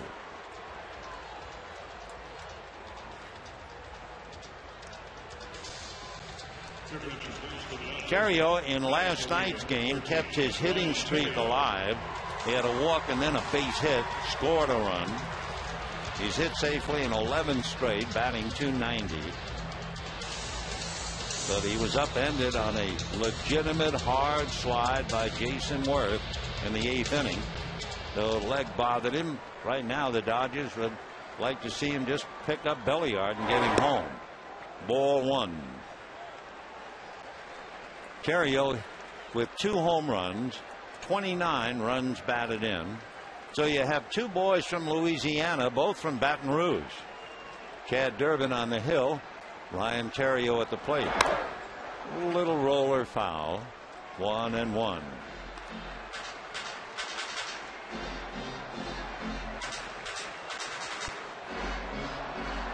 Terrio went to school at LSU.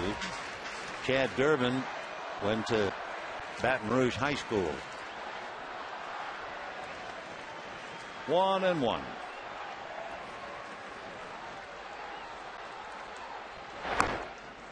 Low fastball, 2-1.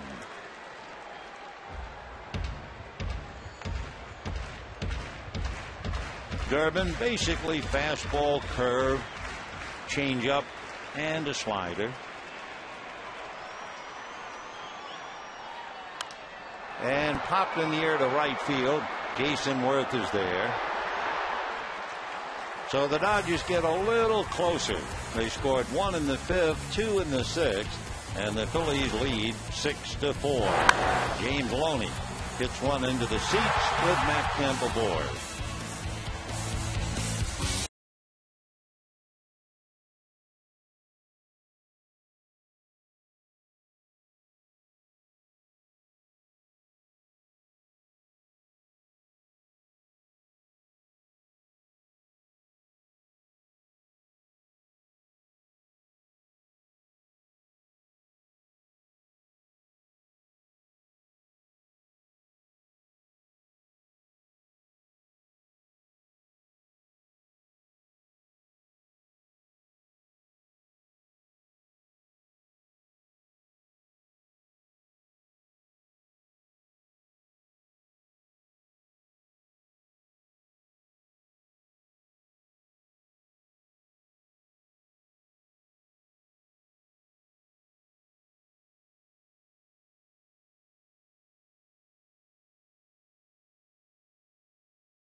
Your $6 burgers made with 100% Black Angus beef. And by Dodge. Visit us at Dodge.com or see your local dealer today.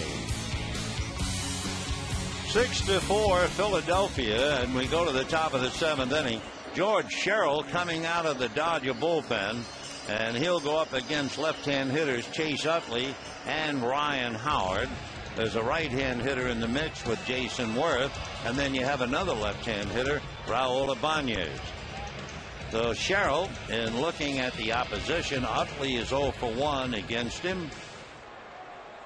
Howard has not faced him. Worth is 0 for 1. Ibanez is 2 for 3 against him.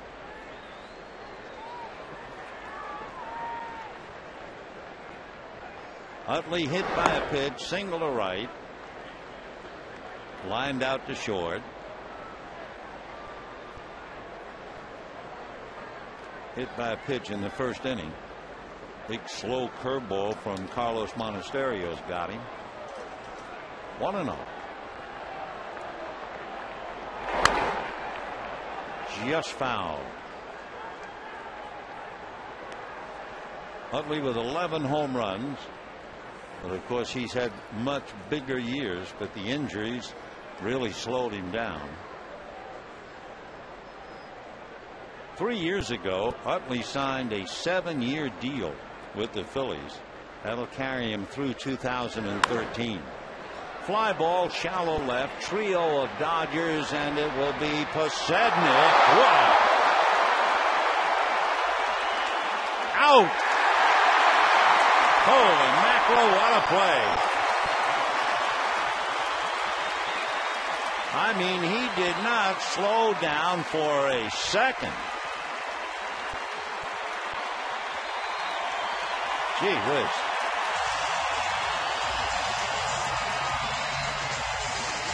Well, he's able to grin about it on the dead run. Here he comes, and watch him disappear. Gloves it, goes right over head first.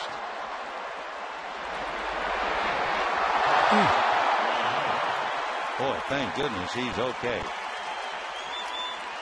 Casey Blake is there to help him out. Jamie Carroll over to make sure he's okay. Take one more look. Reach and head first. So one away, and here's Ryan Howard. Curveball misses. Dodgers put up that triangle defense. 1 out, 7th inning. Casey Blake is all alone on the left side. Belliard 20 feet out on the grass and right. 1-1. Ryan Howard hit into a double play in the first inning, hit a 3-run home run in the third, and reached on Belliard's error in the fifth.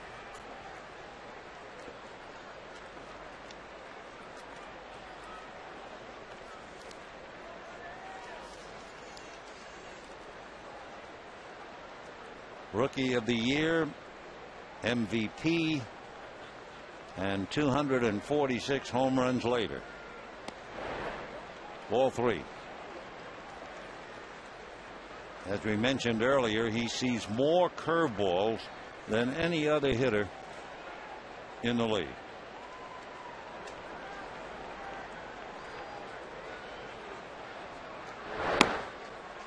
And he goes to first base. So that'll bring up Jason Worth.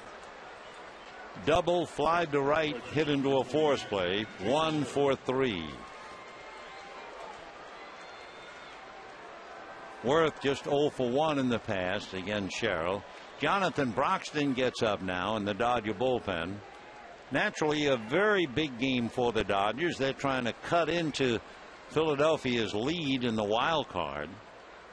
Dodgers began the night 5.5 back. Fastball, strike.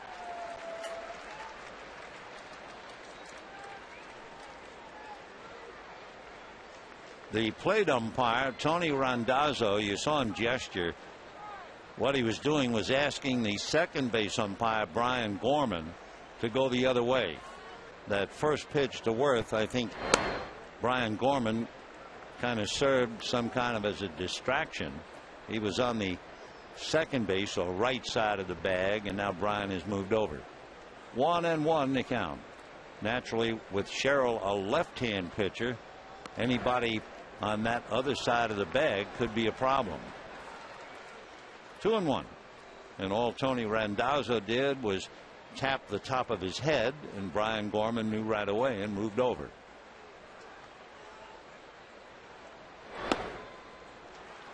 So Sherrill, throwing a lot of fastballs, was saved on that great play by Posednik. Walked Howard. Behind now 3-1 to Worth, with a left-hand hitter who has hit him in the past on deck. Fouled away.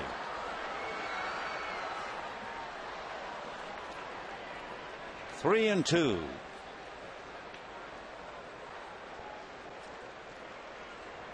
Jason Worth, wonderful player, very quiet, very much to himself, does not want any publicity, does not want to talk about himself at all.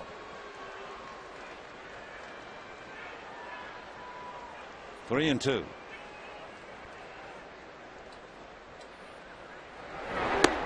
And he walked him. So Sherrill, trying to be cautious, has walked Howard and Worth. And now he faces Ibanez. And Raul is 2 for 3 against him in the past.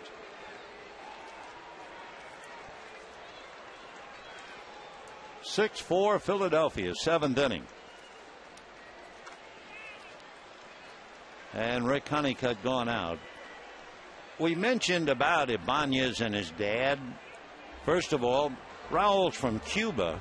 However, the family moved to Manhattan in New York, and his mom was pregnant with Raul. His father was leaving a job as a highly trained chemist, and he went to work in the sugarcane fields to win an exit visa for the family. So when they got to New York, his dad, a college-educated chemist in Cuba, started a new life working in warehouses for various cruise lines. That was quite a come down for him. And when you think of Raul Ibanez, you can liken him somewhat to Kurt Warner of the NFL, kind of a late blooming talent. No one knew he would develop. When the Mariners drafted him, they didn't know whether he was a catcher or a first baseman, and he was an outfielder. 0-1 to Raul.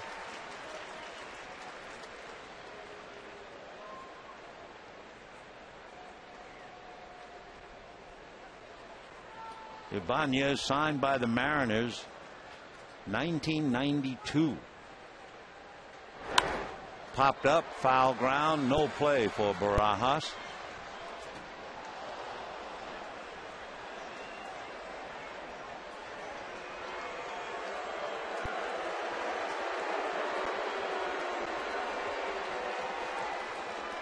Oh, and 2.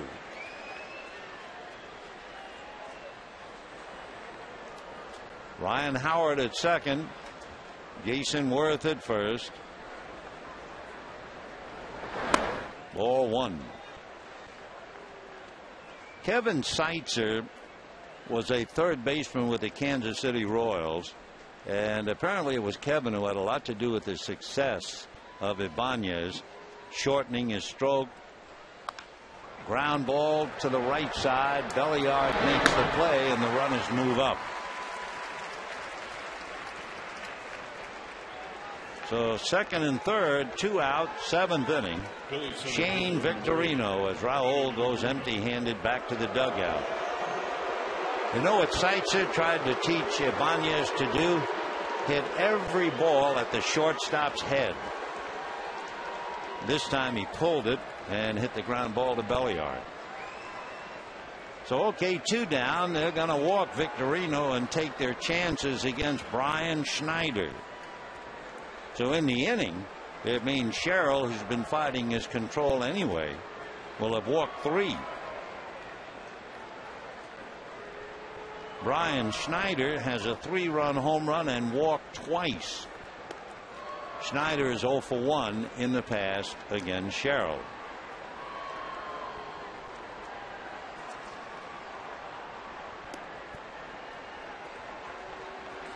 So here comes Brian. 6-4 Philadelphia with the bases loaded and 2 out.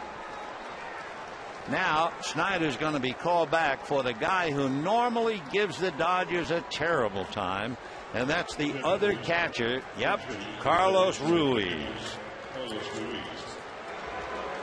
And now with Broxton in the bullpen, Joe will make the move. Ruiz in the LCS just wore the Dodgers out in 08 and 09. In 08 he hit .313 against the Dodgers, and then last year he hit .385. The Broxton will be coming in to face a serious challenge in the boy from Chiriqui in Panama, Carlos Ruiz, and we'll be back.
Philadelphia.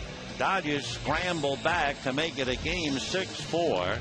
Now George Sherrill made 22 pitches, wound up walking 3-1 intentionally, and Jonathan Broxton will now go head-to-head with Carlos Ruiz. Probably as bad a game as the Dodgers have lost in quite a few years was a game in Philadelphia recently on a road trip when the Dodgers were leading 9-2 and wound up losing the game to the Phillies 10-9. And as usual, Carlos Ruiz figured right in it. He had a double to drive in a couple, and the Phillies won that game 10-9. And here he is going up against Jonathan Broxton. And ball one. Carlos Ruiz from Chiriqui in Panama, 5'11", 190, 31 years old, signed by the Phillies as a free agent. He was actually an 18-year-old second baseman in Panama when they signed him. And ball two. Ryan Howard at third, Jason Worth at second, and Shane Victorino at first. By the way, in case you wondered, Ruiz does not have a grand slam. Always remember, he's the only player ever to pinch hit for Johnny Bench. 2-0. And a line drive. You could have just counted that. One run is in. Strong throw to the plate, but the 2 runs are in. And Ruiz does it again. Amazing. And he's 4 for 4 against Jonathan Broxton.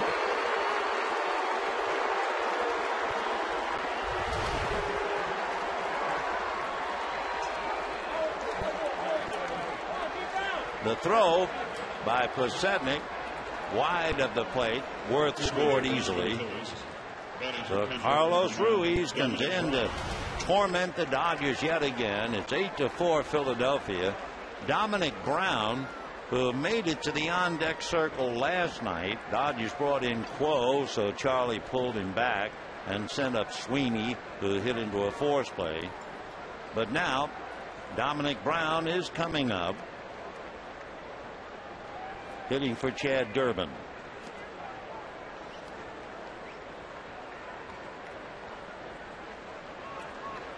Brown hitting .224 with 2 home runs, 12 runs batted in. Big, lanky, left-hand hitter.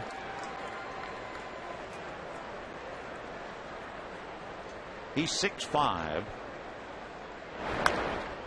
0-1. So the Dodgers get close, and then the Phillies pull away. Dominic Brown, young player. He's only 22, but he'll be 23 years old next week.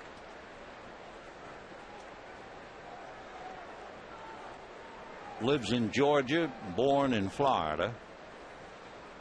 0-1. 0-2.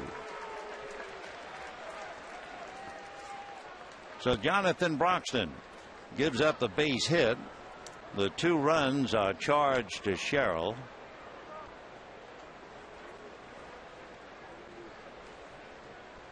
Ruiz at first, Victorino at second. 2 out.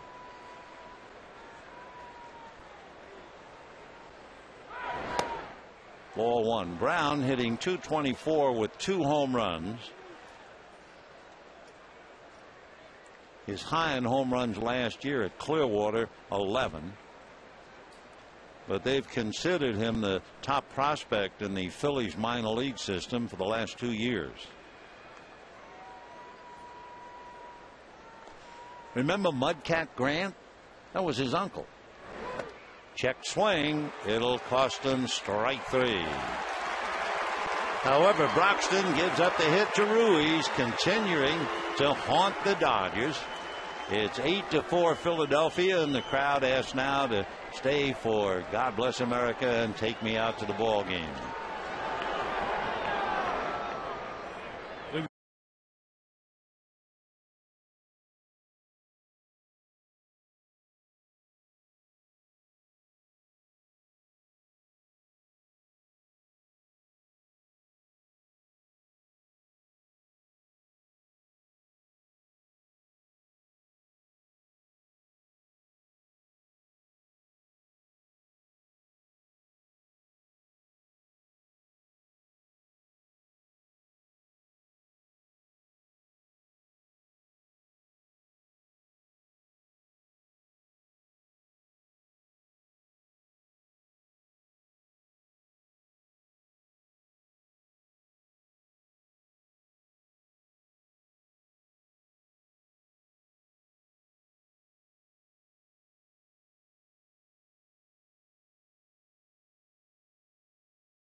burgers made with 100% Black Angus beef. 8-4 in favor of Philadelphia, and Carlos Ruiz comes in behind the plate. So the catchers tonight, Brian Snyder had 3 RBIs. Ruiz, one swing, picks up 2 RBIs. So 5 of the 8 come from the catchers. And J.C. Romero, who pitched briefly, made 14 pitches last night, will now be coming in. Romero gave up an infield single to Ethier last night, and he'll face Posednik now. And a strike. 8 runs, 8 hits for the Phils. 4 runs, 8 hit for the Dodgers. Posednik making one of those highlight catches, and you hold your breath to make sure he didn't get hurt. And thank goodness he did not. 1-1. J.C. Romero. He's from Puerto Rico, out of the University of Mobile. He lives in Alabama.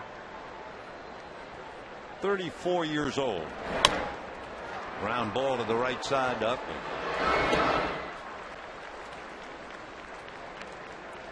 One away.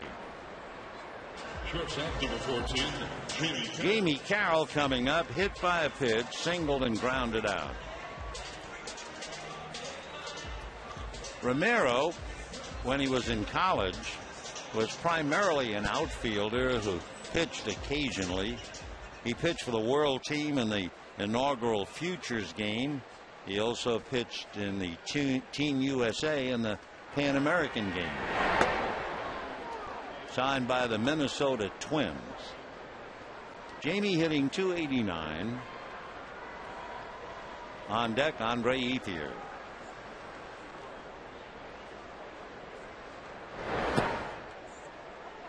One and one.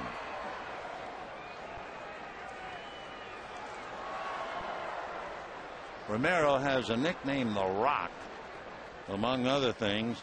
Big fan of the pro wrestler, and he's 5'11", about 205 very hard pounds. 2-1.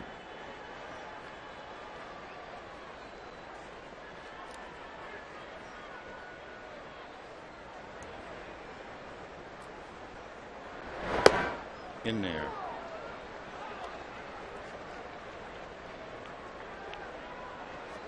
Romero's bounced around a little bit, signed by the Twins, eventually traded to the Angels, then went to the Red Sox and the Phillies. Still 2-2.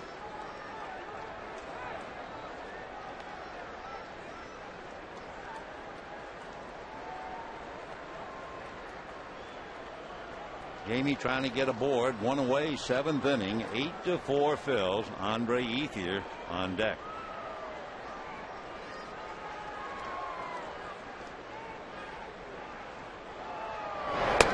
Ball 3. Last year, Romero held right-handers to a 156 average. Left-handers hit .308 against a left-hand pitcher. Ground ball up the middle, but there's Rollins. So 2 down, and the batter Andre Ethier. A reminder, Friday, the Dodgers and Giants, and following the game, all fans are invited onto the field to take in the fireworks show presented by Bank of America. For tickets, visit Dodgers.com or give us a call, 866-DODGERS. Andre Ethier popped up, hit back to the box, fly to center, 0 for 3.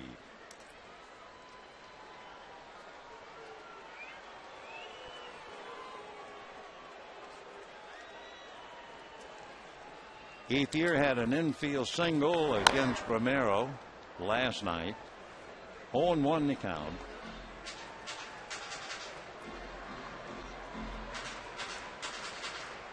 Ethier is 4 for 6 against Romero. So that really makes the numbers stand up, how effective Romero has been against right-handers and not left-handers. 1-1 as he came a little sidearm. So you talk about the book bringing in a left-hander to face a left-hand hitter. It doesn't particularly apply to J.C. Romero. Pulled foul into the crowd.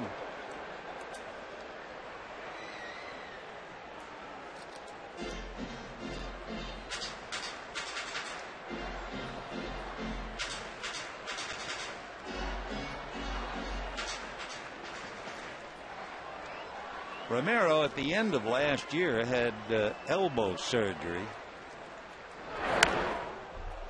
He also had an injury out of the blue. It was back in 2003.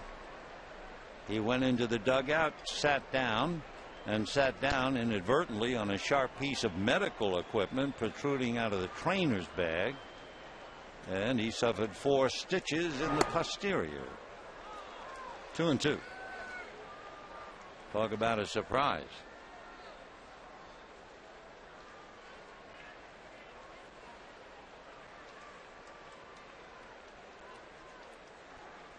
Two and two.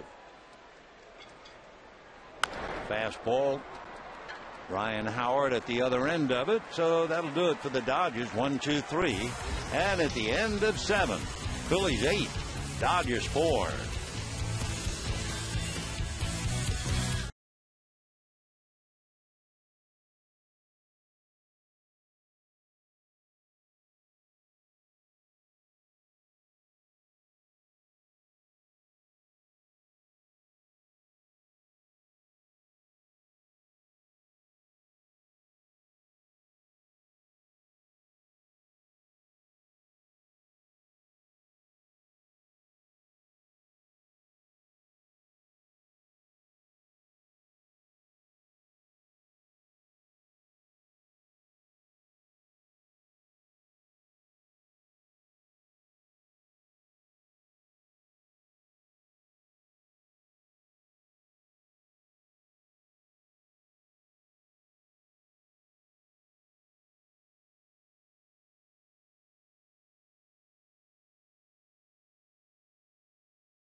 With the name of the prize you see on the screen, the inning, and the date. Go to kcal9.com/prize vault for more information.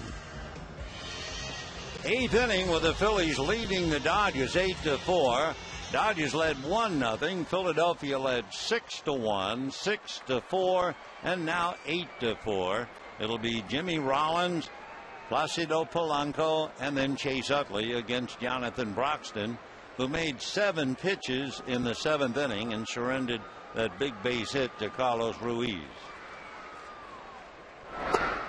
Strike to Jimmy. Rollins 0 for 4. Though even the best can suffer through it. 2 hits in his last 33 at-bats.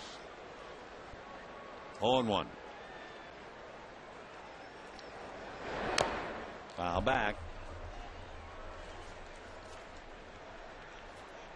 Big John and Little Jimmy.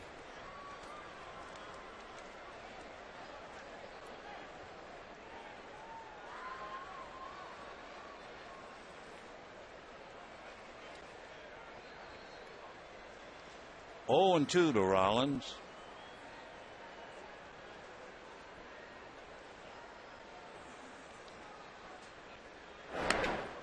When Rollins was in high school, he impressed a lot of people with his ability to play. Problem was, he was only 5'4", and they didn't think he would get to be big enough. And then he got to be about 5'6", and the scout who really liked him sent in reports saying he's 5'9".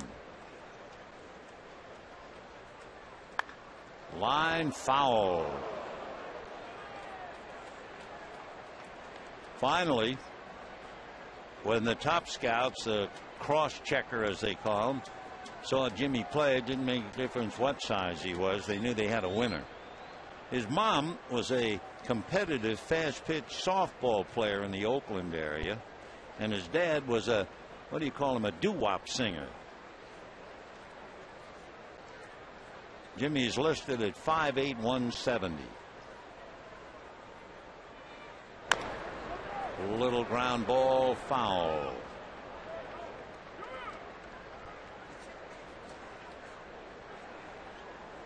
When Rollins was in high school, with everything else that he did, he was also the high school's toughest pitcher. If they needed a strikeout, they'd call him in from shortstop, and he'd just throw the ball by everybody. A lot of nicknames: J Roll, J Smooth. Lives in New Jersey. His boyhood idol, Ricky Henderson. 1-2. Little ground ball to Loney. He will do it himself. So Rollins continues to be in chains. Big league pitching has just shut him down completely so far. One away. Well, here are the final numbers for our text message question. Remember, we asked, which baseball rarity would you most like to witness live? Would you like to be there for a no-hitter, a 4-home run game, or a cycle? 64% of you say a no-hitter, and we can certainly understand why. One down, and here's Placido Polanco.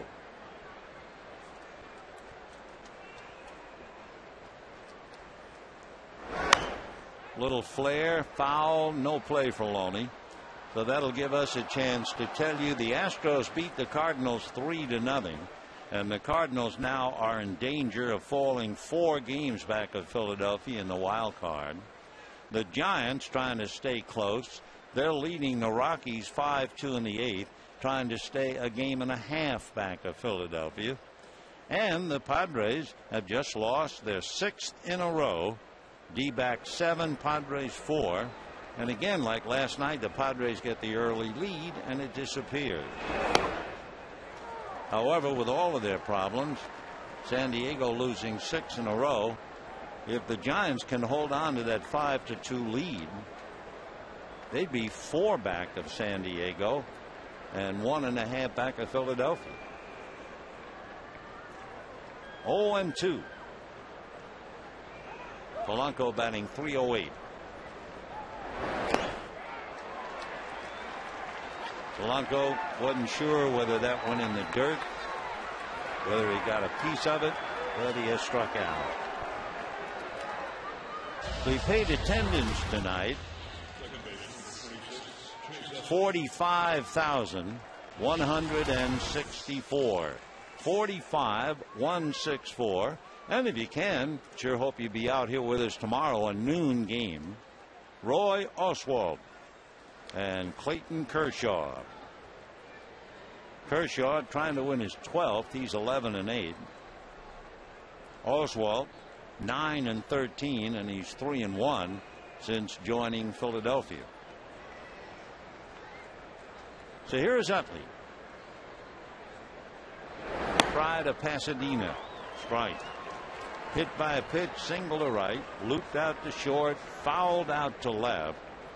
That was that rather incredible catch made by Scott Pusednik. It's a highlight film play.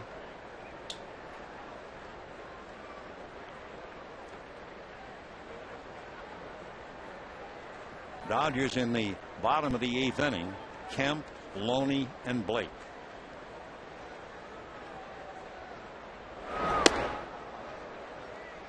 That was a 97-mile-an-hour fastball. 1-1 to count to Chase Utley.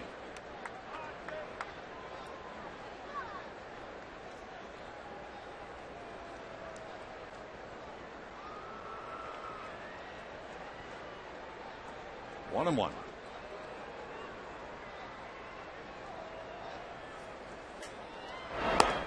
One and two.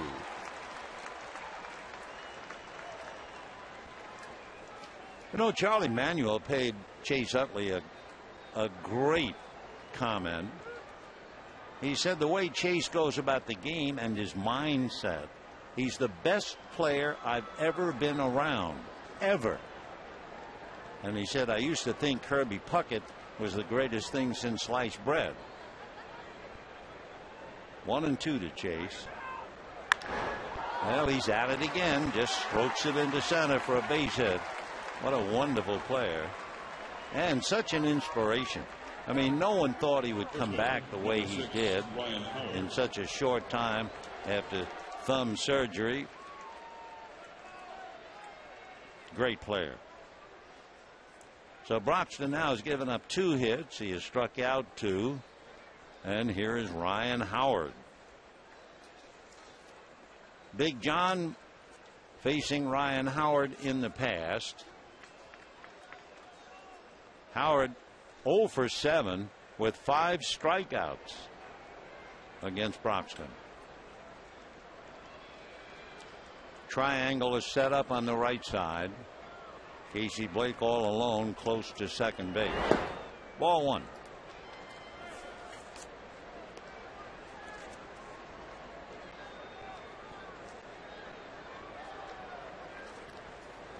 Ryan Howard with his home run tonight has hit 246.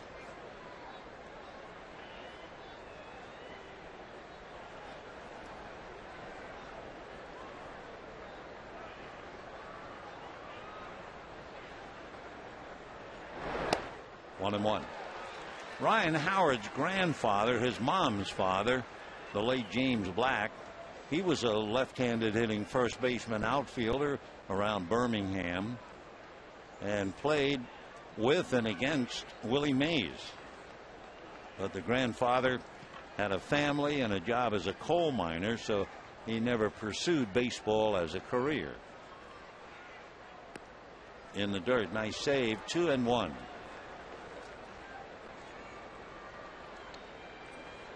You know, Willie Stargell had the Stargell Star at Old Veterans Stadium, commemorating a spot where he hit a mammoth home run in 1971.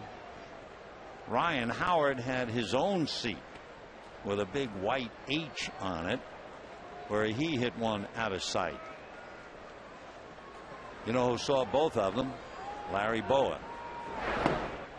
Ball 3. Mike Schmidt had a record of 48 home runs back in 1980, and then Big Ryan came along and hit 58, and that was that.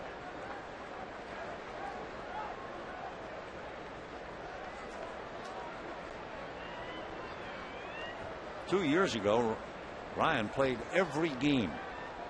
There goes Utley. The pitch missed at the plate, and the throw is missed, attended for a Casey, and finally caught by Jamie Carroll.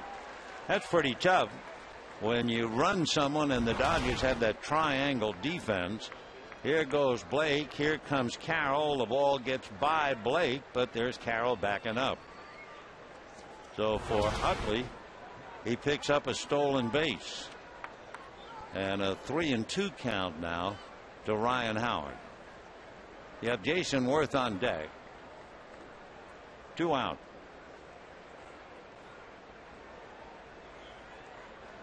3-2 to Ryan Howard. Time.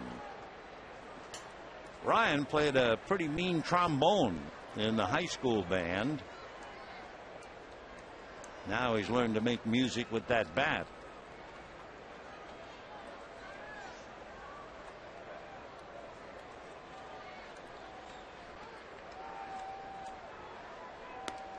Down he goes. So Broxton strikes out Howard. He has 3 strikeouts, but he did give up that base hit to Ruiz. Good for 2 runs, and it's 8-4 Philadelphia.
That got the Phillies out in front. Dodgers tried to counter. A swing by Loney produced two. But then the pest, the fellow who has always found a way to give the Dodgers a bad time, Carlos Ruiz, a 2-run single in the 7th inning to open it up. And it's 8-4 Philadelphia. Ruiz stayed in the game for Schneider, and he'll be handling Ryan Madsen. Madsen is a big fella. He is 6'6", born in Long Beach, lives in Moreno Valley. Graduate of Valley View High School, played Pony League ball. You may remember his uncle, Steve Barr, played for the Red Sox and the Rangers. Madsen pitched twice and a shattered bat and a drive into left field picked off by Ibanez. You know, it's interesting. About an inning ago, I was thinking, gee, we haven't had a broken bat. Last night we were talking about the fact that, believe it or not, they actually keep track of broken bats. And the fact was that Roy Halladay has broken a percentage of over 18, 147 broken bats, and Kuroda had broken 92 bats. So I was thinking tonight, gee, we haven't had one. Well, there it was. Roy Halladay taken in the game. Boy, he's tough even when he struggles a little bit. 16-game winner. And a strike to Loney.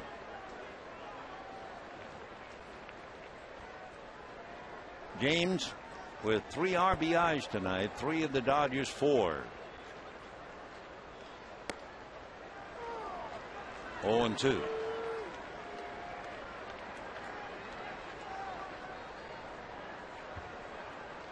Madsen faced the Dodgers twice in the LCS in 08 and in 09, and he was effective in 4 games 2 years ago. He did not allow an earned run. 5 innings, he struck out 4. Last year in 4 games, 3 1/3 innings, he allowed 2 runs. So that'll do it for James Loney, and we have 2 out in the 8th inning. Say, you're going to be traveling this season. You can take the Dodgers with you. Subscribe to MLB.TV today, and you can see every Dodger game live or on demand on your computer. Visit Dodgers.com to order and get more details. Here's Casey Blake. Strike. Casey grounded into a double play, lost a hit on a good play by Jimmy Rollins, and flied to left. Hitting .255.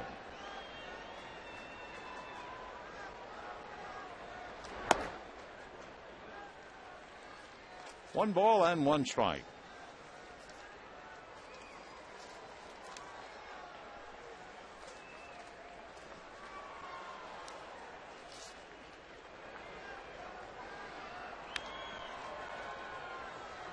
Madsen against the Dodgers in 14 previous games, a record of 1-0 and an excellent earned run average of 2.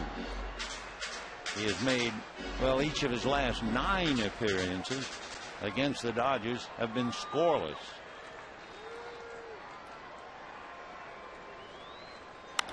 Line drive into his glove.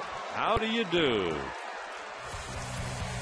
The Casey Blake, a bullet, and it finds the leather of Ryan Madsen, and at the end of 8-4 Phil.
fills, 6-4 fills, 8-4 fills. In the ninth inning, Octavio Dotel comes out of the Dodger bullpen. So it's been Monasterios, Francoso, Weaver, Sherrill, Broxton, who made 26 pitches, and now Dotel. Dodgers in danger of falling back to 6.5. Philadelphia trying to hang tough behind Atlanta. They trail the Braves by 3 in the division, and they lead the Giants by a game and a half in the wild card. Tomorrow, Roy Oswalt and Clayton Kershaw, high noon.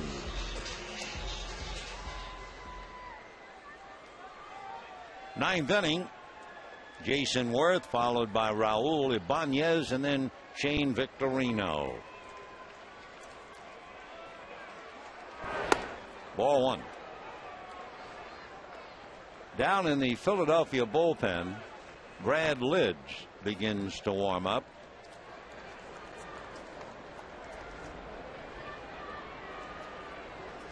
One ball and no strikes. Ball two.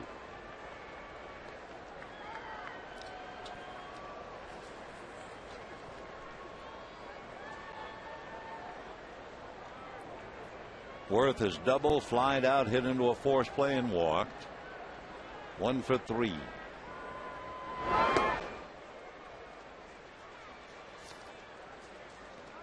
Three and 0 the count.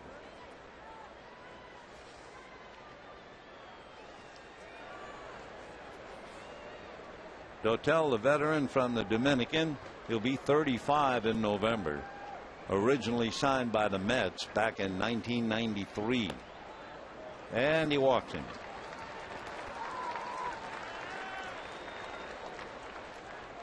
So Worth gets the walk. And it'll bring up Raul Ibanez. Ibanez flied to right, double the left, and then grounded out twice. 1 for 4.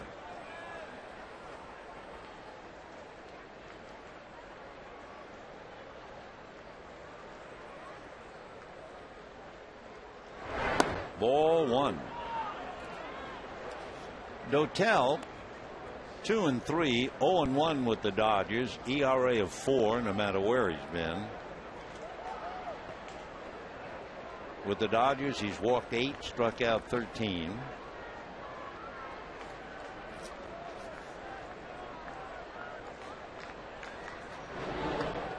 Jason Worth, a threat to run, and he's a good one. He's stolen 9 out of 12.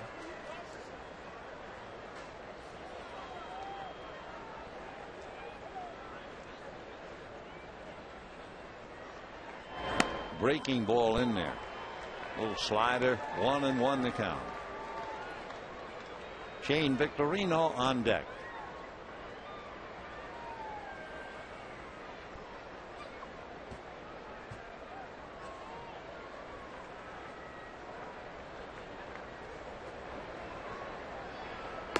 Ball 2.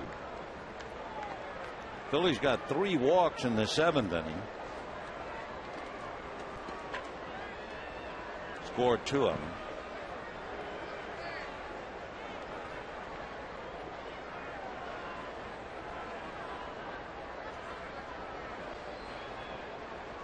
Breaking ball, pop foul. Barajas coming back. No play. 2 and 2.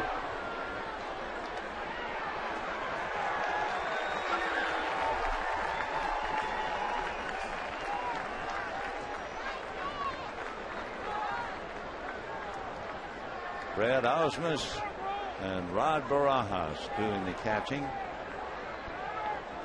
Jason Worth held on by Loney.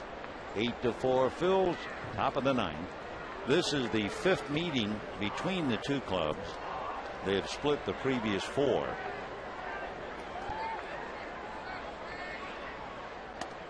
And ball 3. So you look at the numbers and try and figure what Charlie Manuel is thinking about.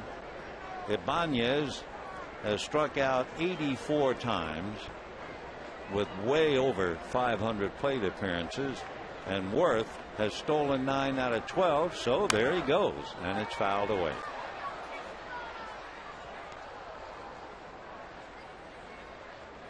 Still 3-2.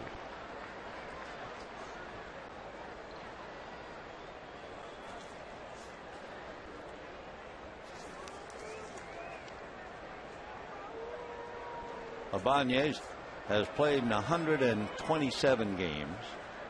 There goes Worth again, and a hopper backhanded by Jamie, who broke the cover and gets him. So Worth at second base, 1 away. Again, they stay out of the double play, and the batter is Shane Victorino.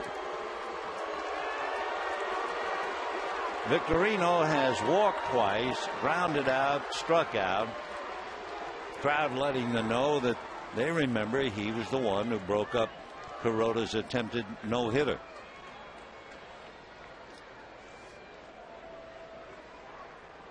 Hiroki looking on after that great moment last night. And how about him getting a hit?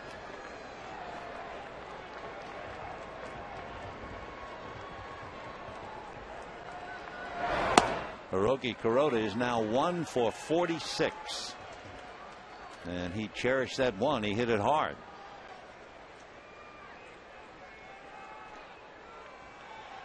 No, I doubt if he'd be used as a pinch hitter.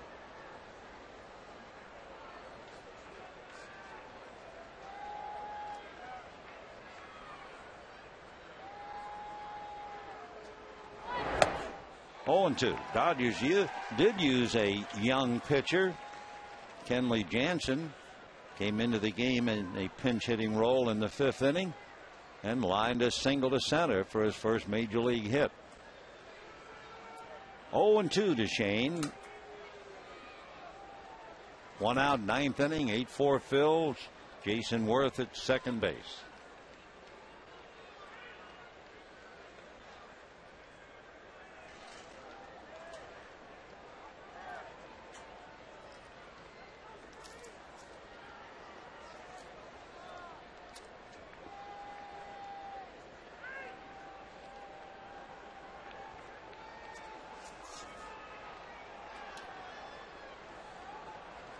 Wow.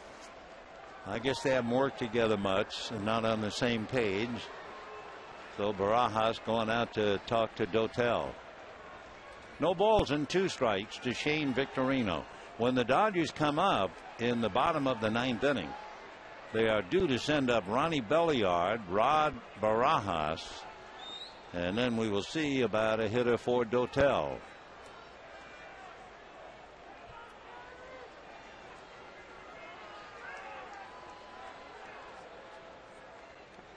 Ball 1. 1-2.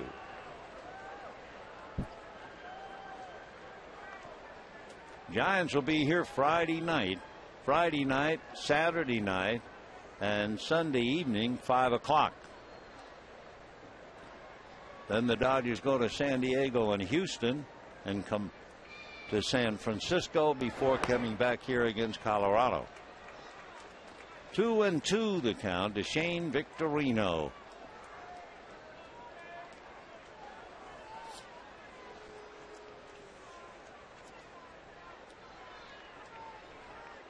Two and two.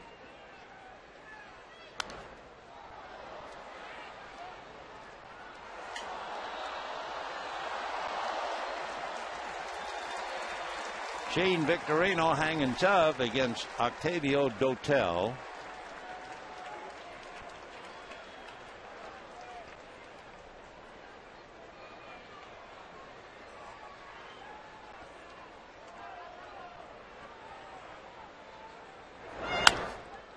Victorino seems like a player who smiles easily. His father, a very successful politician, ran for the Maui City Council and won with 70% of the vote. He lives in Wailuku, born in Maui. 2-2. Little roller to Carroll. So 2 down. Worth advancing to third. And the batter will be Carlos Ruiz. Ruiz came off the bench with the bases loaded in the 7th inning and singled against Broxton. He's 4 for 4 against Big John. And Ruiz just continues to ruin the Dodgers. Carlos hitting .291, and they're tired of him beating them over the head, so they walk him intentionally. And Mike Sweeney, who appeared briefly as a pinch hitter last night, swung at the first pitch, hit into a force play. Mike will be coming up to bat from Madsen, since Brad Lidge figures to pitch the 9th. So Dotel has walked 2, and in a minute we'll see Sweeney.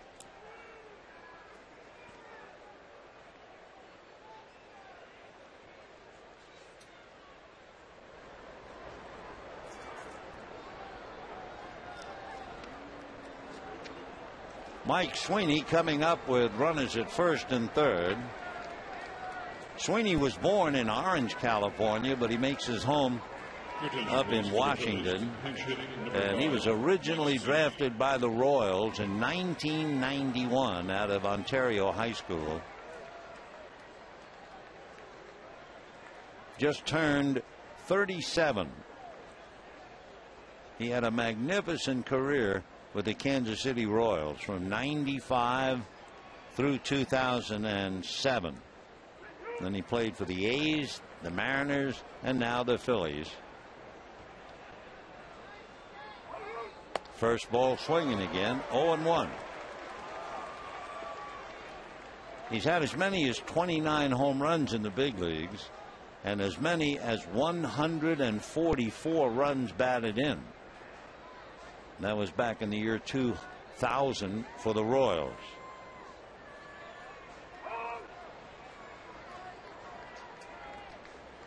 One of 8 children.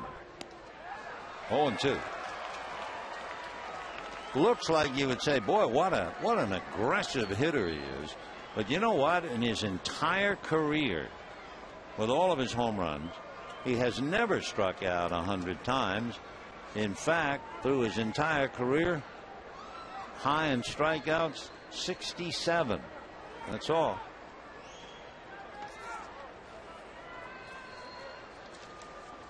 Sweeney with the Phillies has walked 4 and struck out 6.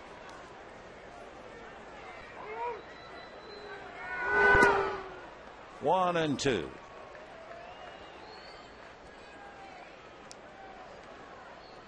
For Mike Sweeney, he has Jason Worth and Carlos Ruiz out there. Mike was born 6 weeks premature. His dad placed a tiny plastic bat in his incubator, but they really worried about him. 2-2. Mike, as an infant, stopped breathing, turned blue, and they rushed him back to the UC Irvine Medical Center in Orange, where he was revived, spent another month in the hospital, and finally got to get home. And from that very humble beginning, Mike Sweeney became a star in the American League. 2-2. Check swing foul. Oh, Mike's still there.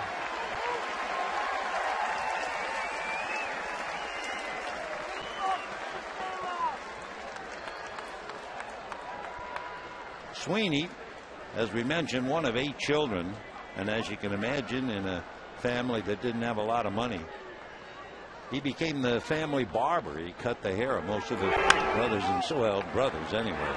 Pop fly, it will be Belliard, and that'll be that. 2 men left, and we're heading to the bottom of the 9th inning.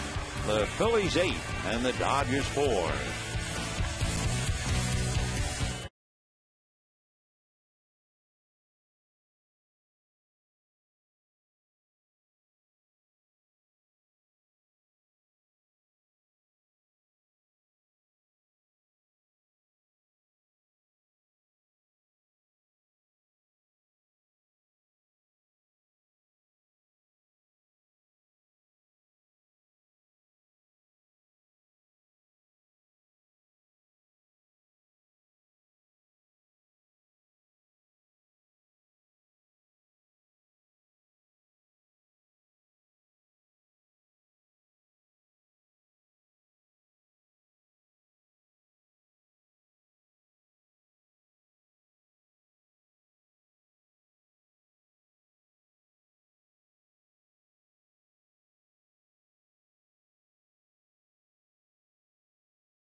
Or as we go to the bottom of the ninth inning, and Brad Lidge coming out of the pen to try and close up shop. Brad has 18 saves. Going back over his career, he's had as many as 42 saves. He had that for the Astros a few years ago. Last year with the Phillies, he had 31 saves, but he had 11 blown saves, so he's really had to fight his way back. Brad, out of Sacramento, lives in Englewood, Colorado, not too far from Denver. Went to the University of Notre Dame, and he was a #1 pick by the Astros 1998. His grandfather, one of the preeminent orthopedic surgeons in the Chicago area and sports medicine pioneers in the world. He was originally picked by the Giants out of Cherry Creek High School, didn't sign, and opted to go to Notre Dame.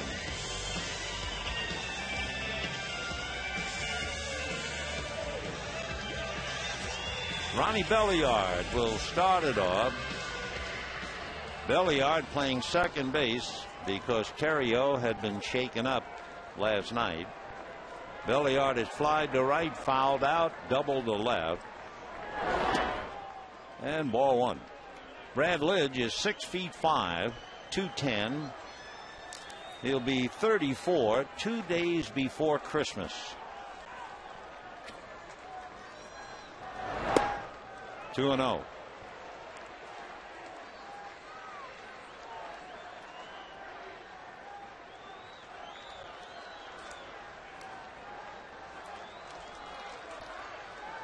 Eight runs, 9 hits for the Phils.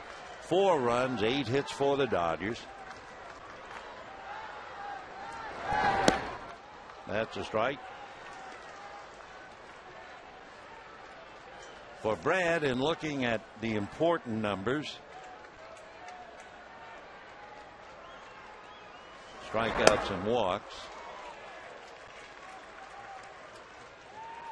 15 walks, 39 strikeouts, so a little bit better than 2-1.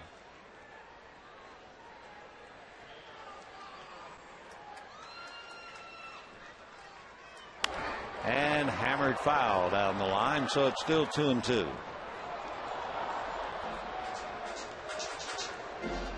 Brad Lidge working on Belliard. They tell me he's a very good ping pong player.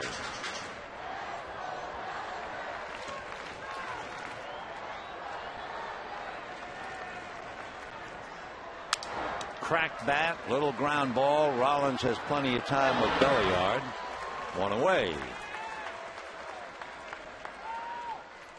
That will bring up Rod Barajas, 1 for 3 tonight. Jay Gibbons comes out on deck. He would bat for Dotel.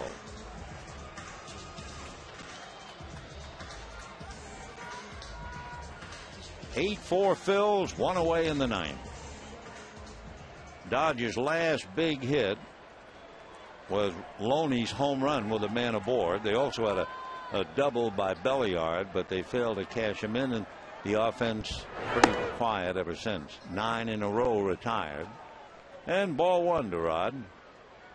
Single, scored a run.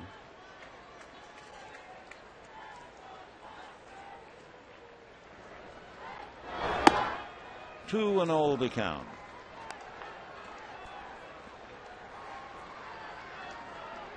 Brad, among other things, with a brother-in-law, a Marine, over there in Iraq. He also had the best man at his wedding, a member of the Air Force in Kuwait. So Lidge had Rawlings stitch an American flag on the thumb side of his glove. I'm not sure if it's still on there or not, but he did that a few years ago. That's a strike. 2-2.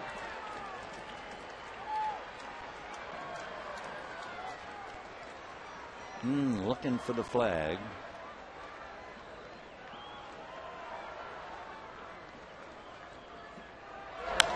Hard foul. Still 2-2. Barajas checking and checking as Lidge kind of wander around and waits.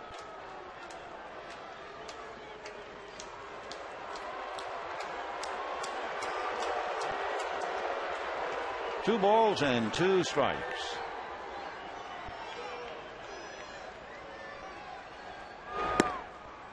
Ball 3. At the height of his popularity in Houston, when Brad Lidge would trot out of the bullpen, the scoreboard would flash "Lights Out Lidge," and the crowd would go wild. It reminds you of what they used to do here with Eric Gagne. Game over. Still 3-2.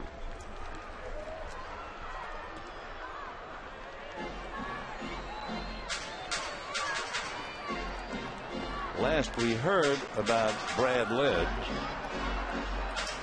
he was working towards a religious studies degree online program at Regis University. Popped up, foul, Howard coming over, doubtful, no play.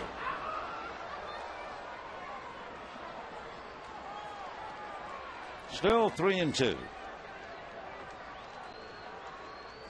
Brad Lidge in July of 2008 signed a 3-year deal, an extension that would take him with the Phillies through 11 with a club option for 2012. Basically fastball and a slider. Still foul. We have 1 out in the 9th inning. It's 8-4 Philadelphia. When Brad was working for Houston, the Kissimmee Astros had a pitching coach, Jack Billingham, who pitched for the Dodgers many years ago, and Jack helped him with his mechanics. Another foul ball. We've seen him throw a hard fastball and a slider.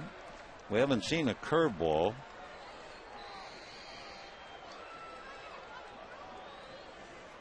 Interesting, too, 6 years ago, Lidge replaced Octavio Dotel as a setup man with the Astros.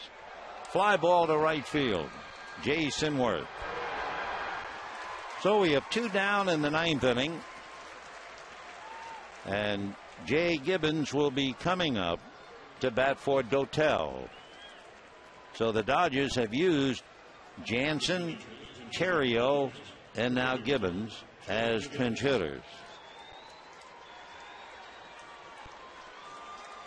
Gibbons hitting .375. He has 2 home runs, 6 runs batted in.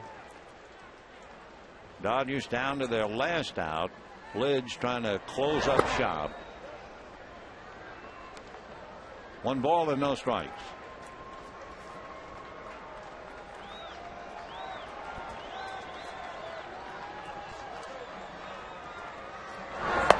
Two and 0 the count. The Giants beat the Rockies 5-2. So the Giants remain a game and a half behind Philadelphia. Padres lost 6 in a row. So the Giants are not only on the heels of the Phillies, but the Giants are now 4 games back of San Diego. So the Dodgers are going to have a lot to do about the Giants.